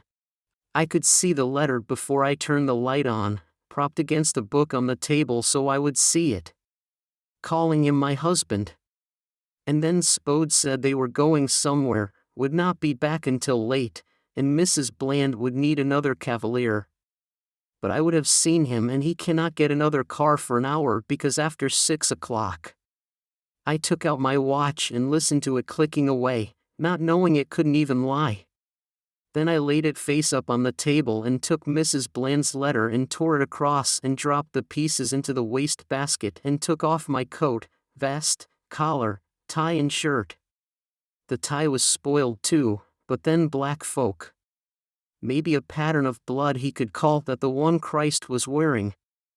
I found the gasoline in Shreve's room and spread the vest on the table, where it would be flat, and opened the gasoline. The first car in town. A girl. That's what Jason couldn't bear, smell of gasoline making him sick, then got madder than ever because a girl. A girl. Had no sister but Benjamin. Benjamin, the child of my sorrowful lit. If I just had a mother so I could say mother. Mother. It took a lot of gasoline, and then I couldn't tell if it was still the stain or just the gasoline. It had started the cut to smarting again, so when I went to wash I hung the vest on a chair and lowered the light cord so that the bulb would be drying the splotch. I washed my face and hands, but even then I could smell it within the soap stinging, constricting the nostrils a little. Then I opened the bag and took the shirt and collar and tie out and put the bloody ones in and closed the bag, and dressed. While I was brushing my hair the half-hour went. But there was until the 3/4 anyway, except suppose. Seeing in the rushing darkness only his own face, no broken feather. Unless 2 of them, but not 2, like that. Going to Boston the same night. Then my face, his face for an instant. Across the crashing, went out of darkness, 2 lighted windows. In rigid, fleeing, crash. Gone. His face and mine. Just. Did I see, not goodbye. The marquee, empty of eating the road, empty in darkness, in silence. The bridge arching into silence. Darkness. Sleep. The water, peaceful and swift. Not goodbye. I turned out the light and went into my bedroom, out of the gasoline, but I could still smell it. I stood at the window, the curtains moved slow out of the darkness, touching my face like someone breathing asleep, breathing slow into the darkness again, leaving the touch. After they had gone upstairs, Mother lay back in her chair, the camphor handkerchief to her mouth. Father hadn't moved. He still sat beside her, holding her hand, the bellowing hammering away like no place for it in silence. When I was little there was a picture in one of our books, a dark place into which a single weak ray of light came slanting upon 2 faces lifted out of the shadow. You know what I'd do if I were king? She never was a queen or a fairy, she was always a king or a giant or a general. I'd break that place open and drag them out and I'd whip them good. It was torn out, jagged out. I was glad. I'd have to turn back to it until the dungeon was Mother herself, she and Father upward into weak light holding hands, and us lost somewhere below even them without even a ray of light. Then the honeysuckle got into it. As soon as I turned off the light and tried to go to sleep, it would begin to come into the room in waves, building and building up until I would have to pant to get any air at all out of it, until I would have to get up and feel my way like when I was a little boy. Hands can see, touching in the mind. Shaping. Unseen door. Door now nothing. Hands can see. My nose could see gasoline, the vest on the table, the door. The corridor was still empty of all the feet in sad generations seeking water. Yet the eyes unseeing, clenched like teeth. Not disbelieving, doubting even the absence of pain. Shin, ankle, knee, the long invisible flowing of the stair railing where a misstep in the darkness filled with sleeping Mother, Father, Caddy, Jason, Maury. Door. I am not afraid. Only mother, father, Caddy, Jason, Maury getting so far ahead sleeping. I will sleep fast when I door. It was empty too, the pipes, the porcelain, the stained quiet walls, the throne of contemplation. I had forgotten the glass, but I could. Hands, can see cooling fingers, invisible swan throat were less than. Moses' rod, the glass touch, tentative not to drumming. Lean. Cool throat drumming. Cooling the metal. The glass full, overfull. Cooling the glass. The fingers flushing. Sleep leaving. The taste of dampened sleep in the long silence of the throat. I returned up the corridor, waking the lost feet in whispering battalions in the silence, into the gasoline, the watch telling its furious lie on the dark table. Then the curtains breathing out of the dark upon my face, leaving the breathing upon my face. A quarter hour yet. And then I'll not be. The peacefulest words. Peacefulest words. Non fui. Some. Fui. Nam some. Somewhere I heard bells once. Mississippi or Massachusetts. I am not. Massachusetts or Mississippi. Shreve has a bottle in his trunk. Aren't you even going to open it? Marriage of their daughter, Candace. That liquor teaches you to confuse the means with the end. I am. Drink. I was not. Let us sell Benji's pasture so that Quentin may go to Harvard and I may knock my bones together and together. I will be dead in. Was it 1 year, Caddy said? Shreve has a bottle in his trunk. Sir, I will not need Shreve's. I have sold Benji's pasture and I can be dead in Harvard. Caddy said in the caverns and the grottos of the sea, tumbling peacefully to the wavering tides. Because Harvard is such a fine sound, 40 acres is no high price for a fine sound. A fine dead sound. We will swap Benji's pasture for a fine dead sound. It will last him a long time because he cannot hear it unless he can smell it. As soon as she came in the door, he began to cry. I thought all the time it was just one of those town squirts that father was always teasing her about until I didn't notice him any more than any other stranger drummer or what thought they were army shirts. Until all of a sudden I knew he wasn't thinking of me at all as a potential source of harm, but was thinking of her when he looked at me. Was looking at me through her like through a piece of colored glass. Why must you meddle with me? Don't you know it won't do any good? I thought you'd have left that for Mother and Jason. Did Mother set Jason to spy on you? I wouldn't have. Women only use other people's codes of honor. It's because she loves Caddy. Staying downstairs even when she was sick, so father couldn't kid Uncle Maury before Jason. Father said Uncle Maury was too poor, a classicist, to risk the blind immortal boy in person. He should have chosen Jason. Because Jason would have made only the same kind of blunder Uncle Maury himself would have. Made not one. To get him a black eye. The Patterson boy was smaller than Jason too. They sold the kites for a nickel apiece until the trouble over finances. Jason got a new partner, still smaller, one small enough anyway.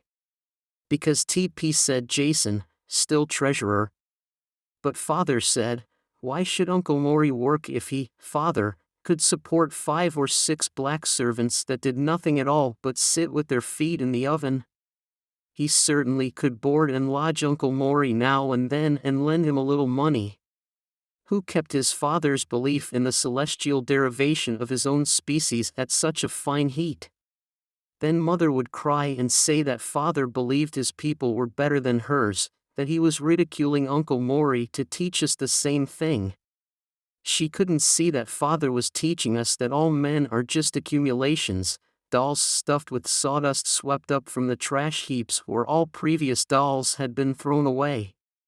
The sawdust flowing from what wound, in what side, that not for me died not.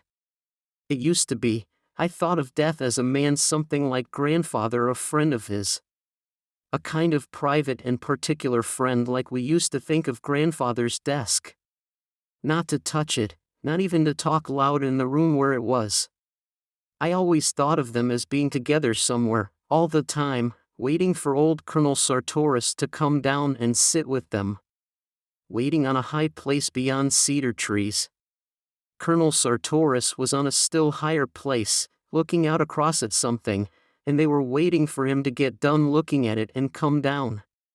Grandfather wore his uniform, and we could hear the murmur of their voices from beyond the cedars. They were always talking, and grandfather was always right. The 3/4 began. The first note sounded, measured and tranquil, serenely peremptory, emptying the unhurried silence for the next one. And that's it. If people could only change one another forever, that way merge like a flame swirling up for an instant, then blown cleanly out along the cool, eternal dark. Instead of lying there, trying not to think of the swing. Until all cedars came to have that vivid, dead smell of perfume that Benji hated so. Just by imagining the clump, it seemed to me that I could hear whispers, secret surges. Smell the beating of hot blood under wild, unsecret flesh. Watching against red eyelids. The swine untethered, in pairs rushing coupled into the sea. And We must just stay awake and see evil done for a little while. It's not always... It doesn't have to be even that long for a man of courage. Do you consider that courage? Yes, sir. Don't you? Every man is the arbiter of his own virtues. Whether or not you consider it courageous is of more importance than the act itself, than any act. Otherwise, you could not be in earnest. You don't believe I am serious? I think you are too serious to give me any cause for alarm. You wouldn't have felt driven to the expedient of telling me you have committed incest otherwise. I wasn't lying. I wasn't lying. You wanted to sublimate a piece of natural human folly into a horror and then exorcise it with truth. It was to isolate her out of the loud world, so that it would have to flee us of necessity, and then the sound of it would be as though it had never been. Did you try to make her do it? I was afraid to. I was afraid she might, and then it wouldn't have done any good. But if I could tell you we did, it would have been so. And then the others wouldn't be so. And then the world would roar away. And now this other. You are not lying now either, but you are still blind to what is in yourself. To that part of general truth, the sequence of natural events and their causes which shadows every man's brow, even Benji's. You are not thinking of finitude. You are contemplating an apotheosis, in which a temporary state of mind will become symmetrical above the flesh and aware both of itself and of the flesh. It will not quite discard. You will not even be dead. Temporary. You cannot bear to think that someday it will no longer hurt you like this. Now we're getting at it. You seem to regard it merely as an experience that will whiten your hair overnight, so to speak, without altering your appearance at all. You won't do it under these conditions. It will be a gamble. And the strange thing is, that man who is conceived by accident and whose every breath is a fresh cast with dice already loaded against him, will not face that final main which he knows beforehand. He has assuredly to face without essaying expedients ranging all the way from violence to petty chicanery. That would not deceive a child until someday in very disgust he risks everything on a single blind turn of a card. No man ever does that, under the first fury of despair or remorse or bereavement. He does it only when he has realized that even the despair or remorse or bereavement is not particularly important to the dark diceman. Temporary. It is hard believing to think that a love or a sorrow is a bond purchased without design, and which matures willy-nilly and is recalled without warning, to be replaced by whatever issue the gods happen to be floating at the time. No. You will not do that until you come to believe that even she was not quite worth despair, perhaps. I will never do that. Nobody knows what I know. I think you'd better go on up to Cambridge right away. You might go up into Maine for a month. You can afford it if you are careful. It might be a good thing.